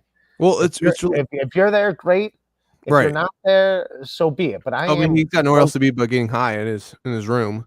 But it's interesting to me you say this, like you said, or I think earlier in the show you said like he's using it as a stepping stone to get to these podcasts and like be featured all the time as a co-host or as a guest all the time, you know. Like Ski Mask said the same thing. I say a few weeks back on our show, he said like Stevie Lou used him to get close to Brennan, and then him and Brennan had contact together, and then he threw Ski Mask to the side, and now he's gonna do the same thing to you. That's kind of weird. Please throw me to the side. I don't got to deal with it anymore. No, all I'm saying is it's kind of weird. This character is doing the same thing to a multitude of people who have better contacts than he does. And I remember he got banned from Compound Media and he had nothing going on after that, after he attacked East Coast Dave. Yeah, so I don't know that. I don't like, it's on YouTube. I just saw the video. Yeah, I saw the video and stuff. Yeah, he attacked him. He tried to attack him anyway. Well, that and was it's just interesting. What's up? That's the other thing about that whole roast thing is like he gets so thin-skinned on some roast, like when jokes are at his expense. It's like, well, he acts like a hard motherfucker, and he tries to like spew straightness towards everybody, but he can't take the shit. yeah. So anyway, so Thursday, yeah, it'll be done as of Thursday. I'm gonna roast him and Stuttering John as a team because that's where the whole thing started. Again, I'm not doing this is not a money grab for me. I'm not like Borgo, how much you putting up? How much you put like I'm not doing that. It's like, Hey, how about you clip this show too, you bitch? All right, continue, sir. so I'm just gonna roast both of them at the same time. And that's it. Like, Right. I mean, they're the ones that came after me at that episode of MLC. Both of them, like, it's like, what the fuck? Like, Brennan's coming after me because Brennan always does. That's what Brennan does, and that's fine. I expect that. But then when Stuttering John and then Stevie Lou's like sitting there like he's best friends with Stuttering John, and it's like, all right, you're both gonna get. But yeah, I worked there, and yeah, I think that whole thing came from on MLC. Like, I had to call the owner and the booker. While after Kevin calling him is one thing because Kevin actually knows the guy, but yeah, tweeting and putting the owner and booker, maybe if you saw Stevie Lou's face, he would know who the hell he is. But when I was on the phone trying to like explain to him like what happened, not that he cared, he didn't really care, but he didn't know who Stevie was. He had no idea who. He's like, what? And I just said, oh, he's a Compound Media guy. Because that's all I said. I wasn't going to explain like, oh, he's a guy who's gives drugs to people. I feel like there's a little bit more there. I think you feel a little bit hurt that your somewhat co-host at the time kind of betrayed you a little bit, possibly.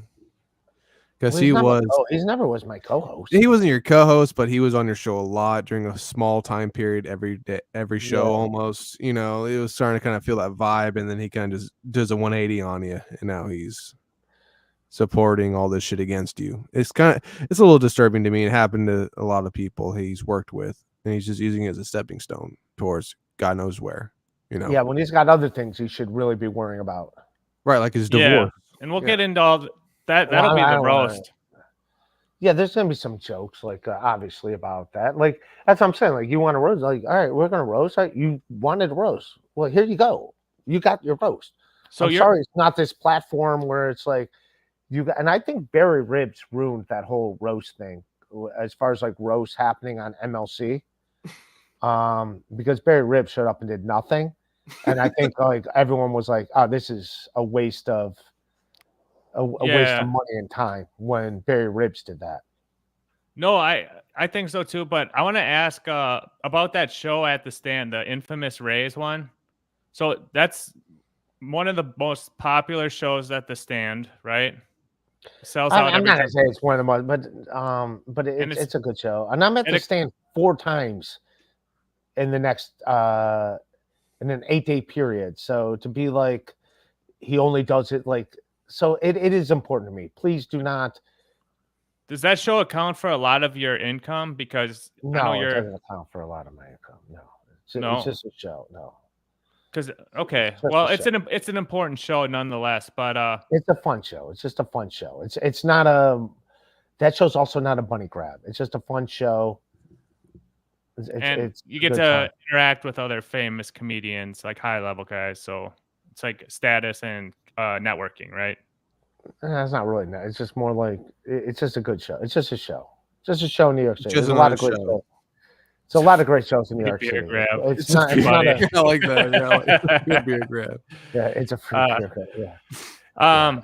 That's exactly what it is, Frank. It's a free.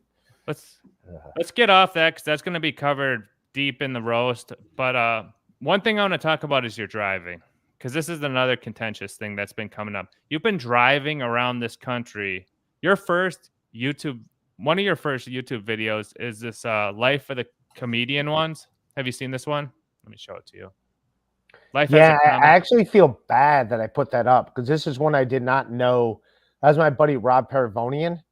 It was his video, and he just like sent the video, and like a dummy, I put it on YouTube, not realizing like he put it up on his channel. Like, it's not like wasn't necessarily my video. You can't make any sudden movements. Yeah. Well, this is an example. This car you were driving, you said in the Wow, video. Look at that watch. Look at that watch. I remember that watch. Yeah, Chow, that watch though, bro. Let me see what it is. Let me see what it is. Looks like a fashion watch with those like that bracelet. Or Did you get that at You know what? I'm gonna take a leak. Get that real at quick. Claire's, Cool? bro? Go take a leak and then we'll get into the car stuff. Yeah, I'm gonna take a leak too, Chow. You run the show, buddy. But I felt bad because that was Rob Paravonian's video, and it was on his YouTube channel, and that's when it's at the beginning of YouTube, and I didn't realize oh, that's Great. his video. It's not really mine to share. Take your laptop with you when you take a piss. No, all right. I'm gonna remove myself. I don't need to remove myself. Just go. I can run the show. So sorry, chat. We've been trying to keep it on schedule. You know, I got all the notes here, but yeah, I'm gonna take a look at the chat. So if you guys want to get anything in, I'm gonna go into the car stuff for a little bit. I'm gonna talk about the car accident and my theory on it. So we're gonna touch on that first, and I want to get to the truth about what happened with the semi. And other than that, I think we kind of touched on a lot of the stuff I wanted to get to. I think we might want to talk about Tom Myers a little bit at the end, thanks to fan submission for a question. And other than that, I think I basically got to most of the questions I want to ask. I'm trying to walk a thin line because I don't want them to shut down. So I'm trying to get some stuff out of them. And Skywalker's asked 100 questions. Yeah, everyone wants to know about the 5150. I don't know if I'm going to bring that up because that's like Stuttering John and Lou's thing. I've seen what you're talking about, but I don't know. There's no things about it. So we can talk about mental health a little at the end. What's up, man? I was just going to the chat telling them hey, I'm taking a look at it. I haven't been paying attention all that well, but challenge Ray on Gnosticism. Narcissism? No, agnosticism. Yeah, because Ray says he's an agnostic, but not a Christian. Agnosticism. I got you. Okay. I'm I sorry. don't even want to question him on that. He talks about that Who enough. gives a fuck? Yeah, I want to talk about what happened with this car accident. So I just wanted to. Oh, he's getting set up. No, I didn't even want to play this one, but I just wanted to tell people if they want to check it out, go to your channel. It's really cool. This is a car that you drove with 350,000 miles on it, 360,000 miles, driving comics all over this country. But eventually, or later on, you got in some type of bad car accident. And it's been a topic of conversation a lot lately because you did the GoFundMe for it, right? I didn't set that up, by the way. A friend of mine. Ruby. Yeah. So that was set up by a friend. And I didn't even know GoFundMe was a thing. It was more like, yeah. So walk me through the video. What happened with the accident? Because I don't know. I got sideswiped by a semi, and that's all I know. How do you know you got sideswiped by a semi? Because I've heard you tell the story, and it sounds kind of made up. No, I mean, I was unconscious. I don't know. That's what a woman who pulled over and called 911 told me. I thought someone told you on Facebook. No, she contacted me on Facebook later saying hey, I was just checking in with you. I'm the one. Yeah, so she did hit me up on Facebook after the fact, but she's the one. Yeah, she's the one that was oh, because my CDs were in my trunk. And she's like, oh, you look like the guy that was on the CD. So I didn't know if that was you. And then she's the one that told me what happened, after the fact. Oh, shit. I don't know exactly when, but it wasn't the day after. It was definitely because I was in the hospital for a while. So it was definitely, I don't remember the exact dates, but yes, the lady that pulled over. So what happened to the car? So the car was totaled. The car was totaled. I never saw the car again. I don't know what happened to the car. You don't? You didn't try to total it out, maybe get some bread from it or anything? You just left it alone? You just said, fuck it? I was unconscious. I had no idea what happened. Oh, I mean, after. Okay, I got you. Okay. I mean, I was. Afterwards, you did something, right? You saw the car. No, I never saw the car. I was in the hospital for like a week and a half. I never saw the car. The car was total. What injuries were sustained? I'm sure it's in the GoFundMe. A lot of shit happened. I don't know exactly what happened to me, but I broke bones. I know I broke. I think I had a collapsed lung. I think there was like that's fucked, yeah. Broken collarbone, maybe. I don't know. I'm sure it's in the GoFundMe, like everything that happened to me. But yeah, a lot of shit happened. I was it was pretty fucked up. I couldn't do shit for a while. Yeah, were you able to get any money from insurance during this time? No, I didn't get any money from insurance. Hence why the GoFundMe was. There was no insurance. Also, like the insurance I had was it just covered the damages to Chris Mack saying you were in the GoFundMe. It says 3 days, but maybe they made it. I'll back up Ray on this. Maybe they made the GoFundMe. I have no idea, dude. Yeah. So you don't remember anything from it? No, I just woke up in an ambulance. I remember waking up in the ambulance, being like not knowing what's going on, and then they're like, oh, you were in a car accident, and then like just like going back to sleep or whatever, and then like the next day I was in the hospital, and like my family was there, like your sister, yeah. And then, what do you know why they put the neck brace on you then? I have no idea. I know things were broken. I know I had broken bones. Exactly what bones were broken, I have no idea. But yeah, bones were broken. They didn't want you to get into your infections or anything like that. Yeah, I get that. Infection. Yeah, okay. So then you're out of car. You still to this day, you have no idea like what you broke, where the accident happened. No, it's on I-80. It was on I-80. It was somewhere in Pennsylvania. I know I ended up the hospital I ended up was in Altoona. Do you know what time of day it was? No, it was in the middle of the night because I was driving back from New York City to Cleveland. I just can't do this anymore. Hang on a second, bro. How do you not know what bones were broken after you were sober, bro? After the crash, like how do you? I have no idea. That was. You don't remember if your foot was broken, your arm was broken, nothing. No. How? I don't get that. Like I want to say my collarbone. Logically, I can't comprehend that. How do you not know which bone was broken in your own body? That the nerves are sending messages to your fucking broken shit that you couldn't comprehend what was broken at that time. And you weren't like 10 years old. You were in your middle age a little bit. Explain that to me. Were you high on drugs or were you sober? No, it would be in the thing. I don't know exactly what I broke. I want to say my collarbone, and I had a collapsed lung, and there were some other things wrong with me. But yeah. Okay, so was Ruby working as like the liaison to the medical staff at the hospital? No, Ruby's just a friend of mine. So how did she get all the information to write the GoFundMe? I have no idea, dude. That was a while ago. I don't know what. Yeah, I don't know what you. Well, you're referencing like the GoFundMe has all the information, so but you know nothing about it. So I don't remember, dude. That was a while ago.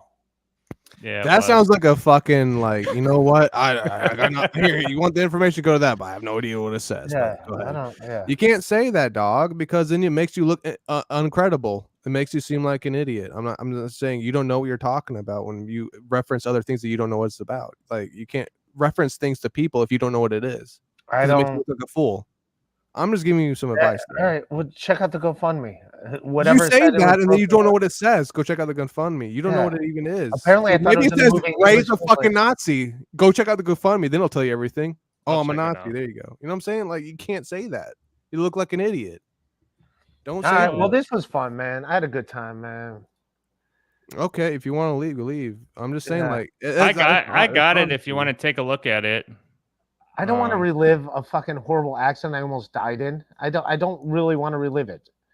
I don't want to relive it. You want other stuff to talk about? I'll talk about other stuff. I don't want to other stuff. We got. I don't want to. We got 8 more minutes. We got 8 more minutes. I don't want to sit here and rehash a day I almost died.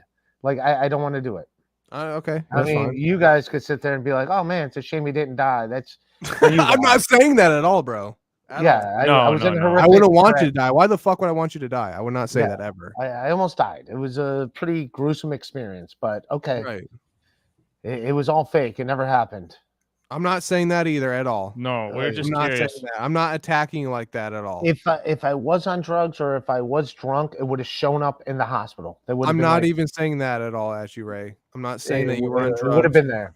I'm not saying that you were on drugs, you're hammered out of your mind, or you're lying. I'm not saying that. I'm just saying you should know what you're referencing when you tell people to look at it. That's all I'm saying.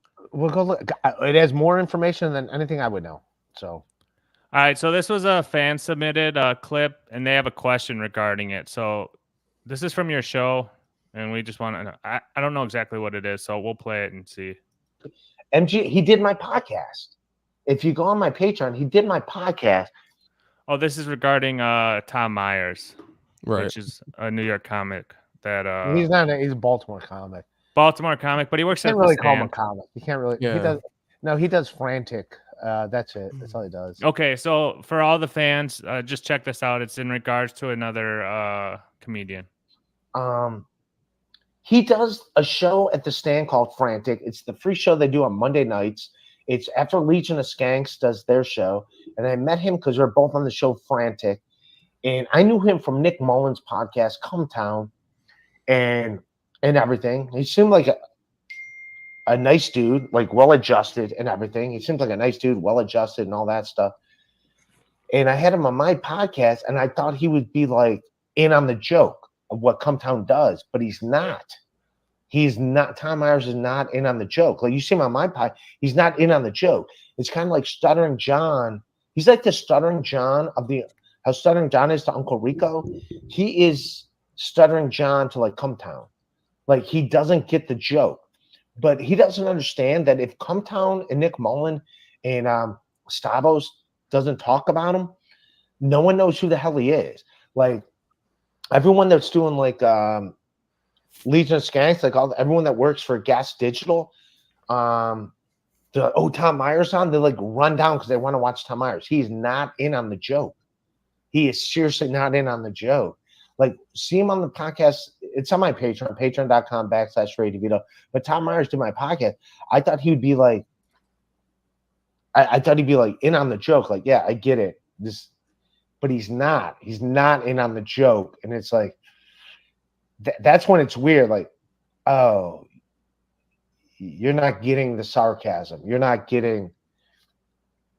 All right. So why are we watching this? But I like him. He's a nice guy.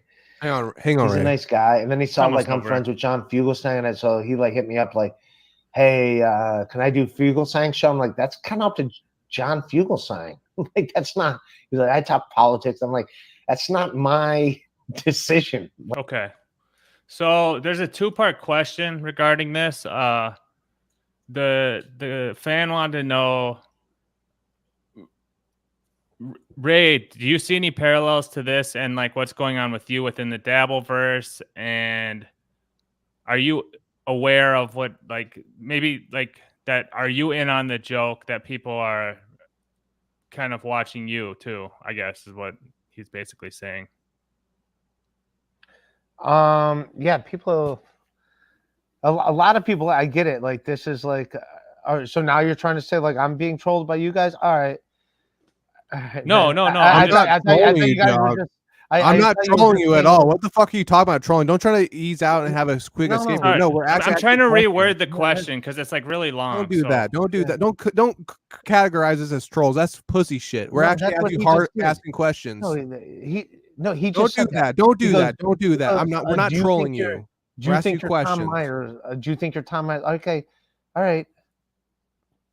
Sorry, we're asking you questions, sir. We're asking questions as men. We're not trolling you like a little bitches and shit. We're asking you questions. Like it. What was the question? Well, I'm sorry that you perceive it that way, but we're actually asking you questions as men. If you take it as some type of offense, you get offended by that. All right, Chow, go ahead, ask him. Ask Ray what joke he thought Tom Myers was in on, and why did Ray think he would be in on it? Then follow up asking Ray if he thinks he himself is in on the Ray joke or even aware of it. There you go. I read it directly. Sorry for my rephrasing it.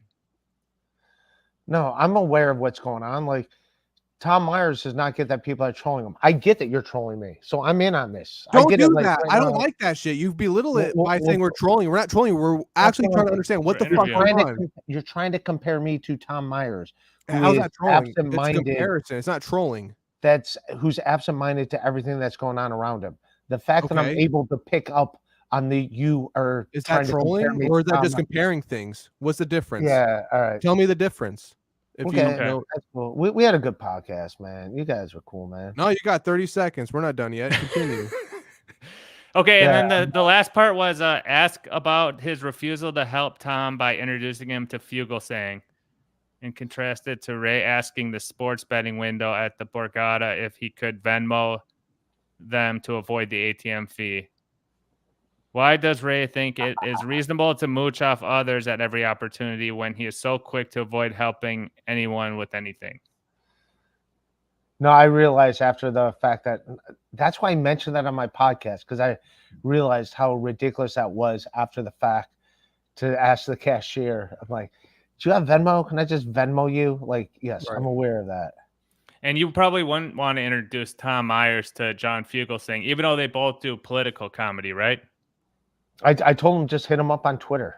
Well, Tom But- Myers doesn't do political. Like John Fugelsang actually does political. And by the way, what a fucking great sport. He did my podcast when I was on the Shuli Network, knowing everyone was like just dealing with the trolls and like just fucking owning it and like going at him and giving him shit. Like he was great. He was fucking awesome. Fugelsang's Yeah. great.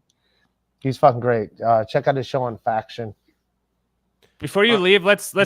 get off on a good note, because we do aren't that. trolling you. We are We're just not. doing an interview. And who is your favorite, maybe top 3 guests all you've had in the last year? All right, this is who you compared me to. Let's look at Tom Myers' resume. Let's Go ahead. Okay. let's look at what Tom Myers is doing. Shows with Dat Fan, where he's one of 17 open micers. Oh, I think he's famous. No, he's famous for all the wrong reasons. He won America's Top Comic or whatever. Hang on. Show me more. What else about him though? Oh man, Tom Myers blocked me because like he heard. So you think you're above Tom Myers? You're in a different league, basically, is what you're saying. He's not on your level. He hasn't been doing it as long. I mean, I know Tom Myers, but mainly through what WATP and that Blind Mike guy, they cover him. They're huge fans of him. But Tom Myers has this like cult following, right? Yeah, it's all accidental. So you took great offense to even being mentioned in the same whatever category. And I don't know his stand up because I don't know. Maybe I should look it up and play it at some point. But I don't really have an opinion on this. Like I said, it's a fan who submitted this question. Right. But if you want to get off of it, what are you and looking get at back right to now? you, Looking at Tom Myers. Doing what? Comedy? No, just Tom Myers is out of his mind. What's he doing? But Tom Myers does not get paid to do comedy. I get paid to do comedy. He doesn't get paid? He just does open mics? Tom Myers does not get paid. No, he does Dat Fans like internet shows. Oh. No, he's out of his mind. I thought he was in on the joke when I first saw him. I think Frantic actually is a thought paid gig, right? Does he get paid to do Frantic? No. What were you saying about Tom Myers though, Ray? I'm doing it next Monday. So no, you do not get paid. What were you saying about Tom though? So you guys are both doing the same type of shows, at least. No, But no. he's getting- I'm but actually getting paid paid. 4 times in 7 days. I'm not getting paid when I do Frantic. No one Okay. gets paid when they do it. I mean, my thing is this though, right? Real quick. What's wrong with Tom Myers? Because I'm someone who doesn't know who that is. Is he someone who did you wrong, or is he just someone? No, he didn't do it. He didn't do me wrong. He just talked dirty about you.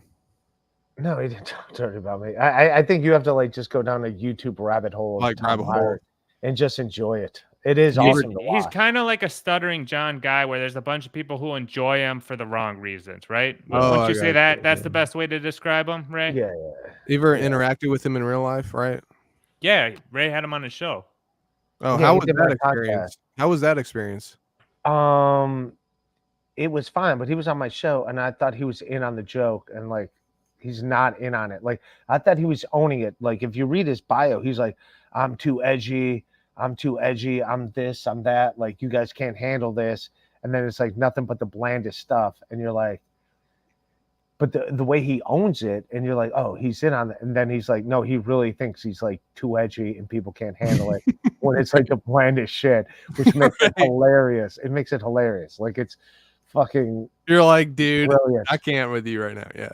It's brilliant. Like, it's brilliant. Like, it's great because like the way he owns it, like, you guys can't handle this, you guys, and then it's like the most blandest thing, and you're like, maybe he owned it so much he became that person. I don't know. Exactly. Yeah. So like, I don't hate Tom Myers, but like, okay, so you don't hate the guy. You're not like against him. I don't hate the guy at all. No, if I saw the guy, I'm buy him a beer and hang out with him.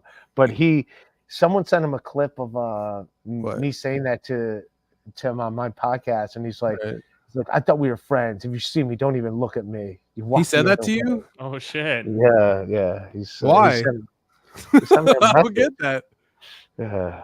What if we set up like a big prize roast where winner takes a bunch of cash, you versus Tom Myers? Would that be something you might be interested in? No, I don't. Let's say $1,000. Would you be interested in that? No. Oh, I want to find if I'm still allowed to message him, I want to see my messages with Tom Meyer. Yeah, if he blocked you, you can still go see your old messages because I can still see our messages. From I don't early understand January. why he'd block you though. I don't get that though. At the same time, Tom Meyer. Do you need glasses? You're squinting like. I think I do. Yeah, don't worry. You wear contacts like me, bro. You'll be all right. There you go. That's my. All right, let's see it. I thought you were actually a good person while I was wrong. It turns out you're another idiot who believes and regulates everything you read on the internet. Yeah.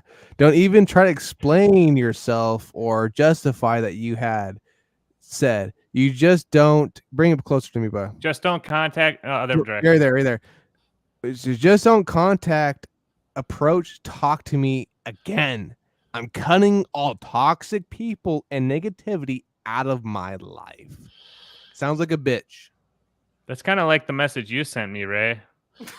I didn't send you a message. I was just like, peace out. That's all I said. You said it's all good, but your mods told you. I want, and hang on, you two. Be quiet for a second, you both of you. I have a quick question for both of you, Ray and Chow. Honestly, bros, you guys were both very like. Chow was in your stream. He was happy dory with you. Ray Devito. I remember points in time when Ray talked goodwill of Chow, and you know he's like, oh, Chow's a good guy and everything like that. And he talked good of me. Hello, are you still reading text? Are you good? No, I'm listening to you. Okay, good. I'm just making sure, bro. I was making sure you're not talking to Tom Myers. But my thing is like, where did you boys go wrong? Because you guys talked well of each other at certain points. I remember Chow would talk to me personally, hey, check out Ray's stream. It's fucking amazing. And you would imagine Chow like in stream somewhat here and there. You guys actually seem somewhat friendly with each other. And now it's like this fucking huge bickering bullshit's going on. And I see Ray Devito talking shit on Chow, which you do sometimes. Not within not within what you're, you keep it a little bit tucked away, but you still say it and you mention it. And Chow brings up certain things with like the tart hunting and whatnot. All I'm saying is, like, what happened between? Hang on, Ray. He's sniping me like 5 times a week. I know he's sniping you, but at the same time, you do talk shit on him somewhat. So my thing is this: like, what happened between you boys? Because you guys were somewhat like you guys enjoyed each other at some point in time, and we had you on our show. We interviewed you. Had a great time too. You enjoyed it, So I don't get it. Nothing. I mean, from my perspective, nothing happened. I've always been the same level of fan of Ray as an entertainer, and that's what I am. I'm not his friend. I'm not his enemy. This is one thing, Ray, I think you get a little too caught up in this stuff, is everyone has to be your friend or your enemy when the grand scheme of it, most of the people are just apathetic or they don't have strong emotional connection to any of this. So I've always been a huge Ray content consumer. I used to be in your stream almost every day, super chatting you, talking to you, all that type of shit.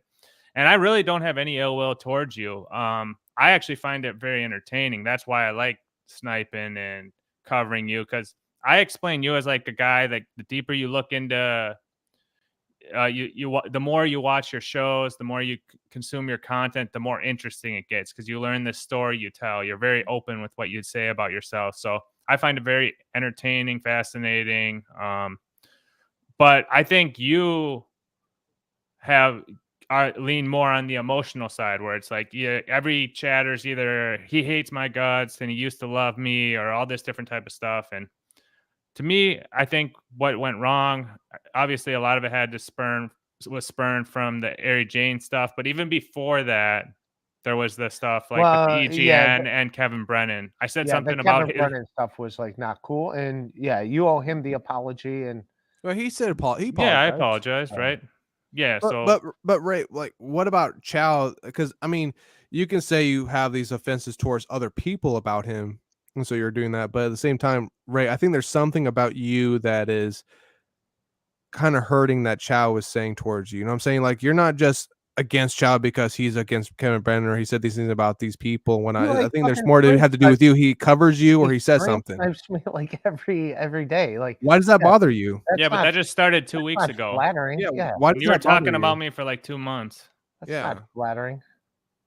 I know, but I mean, like, come on, man. He's a fan of yours. You know that. And he's been a fan. He actually really enjoyed your shit before. And we had you on our show and you enjoyed it. You had a great time. And then out of the blue, you're just like, I don't like this guy. It's like, come on, man. There's more than that. It's not because he's just covering these people that same way. It's a lot of the Brennan stuff and things, but you came on our show after he said we did the Brennan stuff the second time with Ski Mask. You never mentioned it once. So my thing. No, I think that was around the same time. But either way, I mean, it's you can't be going around holding emotional ties to things that aren't even part I'm not of your holding grudges. concern. I'm here. No, I know, because I paid you, bro. You would not show up. That's fine. So don't even act like you're here of your own, honorability or anything. It was because you got paid, bro. Don't even fucking act like that. I don't care. I'm admitting it. Yeah, I'm only here because I got paid. I'll admit that. Right. And I don't care if you hate me or love me or whatever it is. But this is just my 2 cents of advice. Is like, you said you were getting really stressed out about this dab stuff recently. You had to go to the hospital or the urgent care. Your stress levels, your heart rate's up. Like, you don't want to get don't fall too far on that spectrum between some of these people you've met once, or no times they're just chatters, or even some of the people you might be friends with, like Stevie Lou, like legit, he's like Aria Jane, like a legit friend of yours. Like, don't get so caught up in it, because it's just going to cause more stress on you, don't you think? Yeah, I'm not worried about. I mean, Stevie Lou played what? He was like a security for you at shows in person. Like, you know him in person. Like, I think you should work that out, bro. Don't roast him. No, I'm roasting him out of love. No, don't roast him. Why? No, I'm doing it because I'm doing it. He wanted it. What are you talking about? No, he doesn't want it. He's being an idiot. He's being an idiot, dude. No. Ray, come on. Would you roast one of your good friends because they said roast me? No, you wouldn't, honestly. You're going to say horrible shit about his divorce? No, dude, don't do that. He wants to roast me. It's own. All right. You guys have been awesome, man. Okay. All right. Don't do it. All right. No, Ray, you're going to lose our relationship. We'll sign out, but Ray, I'm going to keep watching you and keep studying your antics, and I do truly wish you the best and everything you're doing, man, because when you do whatever you do, like, I find it great entertainment in it and joy. So really don't take anything personal. I really haven't said anything about you. I said some stuff about Brennan or whatever, and I can apologize for that.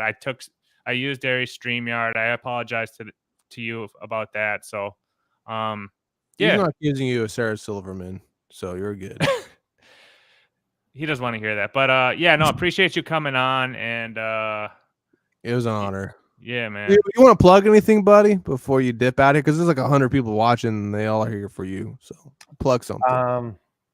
Next Thursday, 8 o'clock, the roast of Stunner John and Stevie Lou. Hopefully Stevie and Stunner John will be there with me.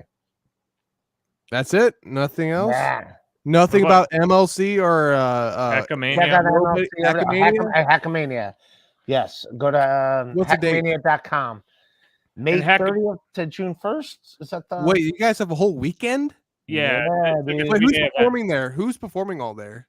And me, Pat Dixon, WATP, Tukey, Patrick Melton, And Earl. and Earl Skakel, yes. Yeah. So before we sign off, on that note, are you going to be flying out there? I heard the newest rumor is you might be taking a train. Taking a train, No, you're The flying. Greyhound, buddy. flying out there. Flying out there, yeah. And you know, Ray, I've messaged you before about doing box breaks and different types of streams. I think you need to diversify your streams a little bit because when you get too tied up in the drama, go back to the cards, try different things. Even like Ray, Chad's walk and talk streams, like just get out of your zone. Maybe do a treadmill stream or something. Maybe have us on your show one time. I mean, who knows? No, I mean, I'm not trying to get involved in any. I know, like I'm being an fucking observer, around. but Get whatever Lou you're back. doing, it's Bring Lou entertaining, back. man. Bring Lou back. People sell you short, but you are, to me. Hey, Even when I did the power rankings, I said you were the most entertaining dude in the Dabbleverse, and I stick by it. real quick, Ray, if you want to get at Stevie Lou, bring on Ski Mask onto your show. I'm sure I'm that'll not. get him. I don't. What I'm you? not trying to get at anybody. I'm just doing my own thing. You're roasting a motherfucker. Get Ski Mask. I am doing that, but I'm just roasting him. Yeah, I'm roasting. you're He wanted that. He asked for it, so I was like, "All right, you're getting roasted." All right, get Ski Mask on Yeah, there. You'll be man. happy. All right, man. All right, you peace guys out, have buddy. a great night. Thanks for having me. Thank you, sir. Peace. Peace out, Ray. And Here we there's go. the 2 hours, ladies and gentlemen. That's how you do it. That's how giving somebody who wants to work for less than they get paid for to do it to the full amount. Thank you, sir. No, I thought it was a good show. I think we covered a lot of the stuff I wanted to. Yeah, and I tried to be respectful to Ray on the stream. I were. really do have Yeah. no ill will towards him, so You that's my don't. thing. I just like pointing out things and calling out hypocrisy, Right. as they say. But And I was quiet the whole entire show for the most part, just throwing little here's and there's. But when that dude actually started lying to the point where it was disgusting, I had to say something, bro.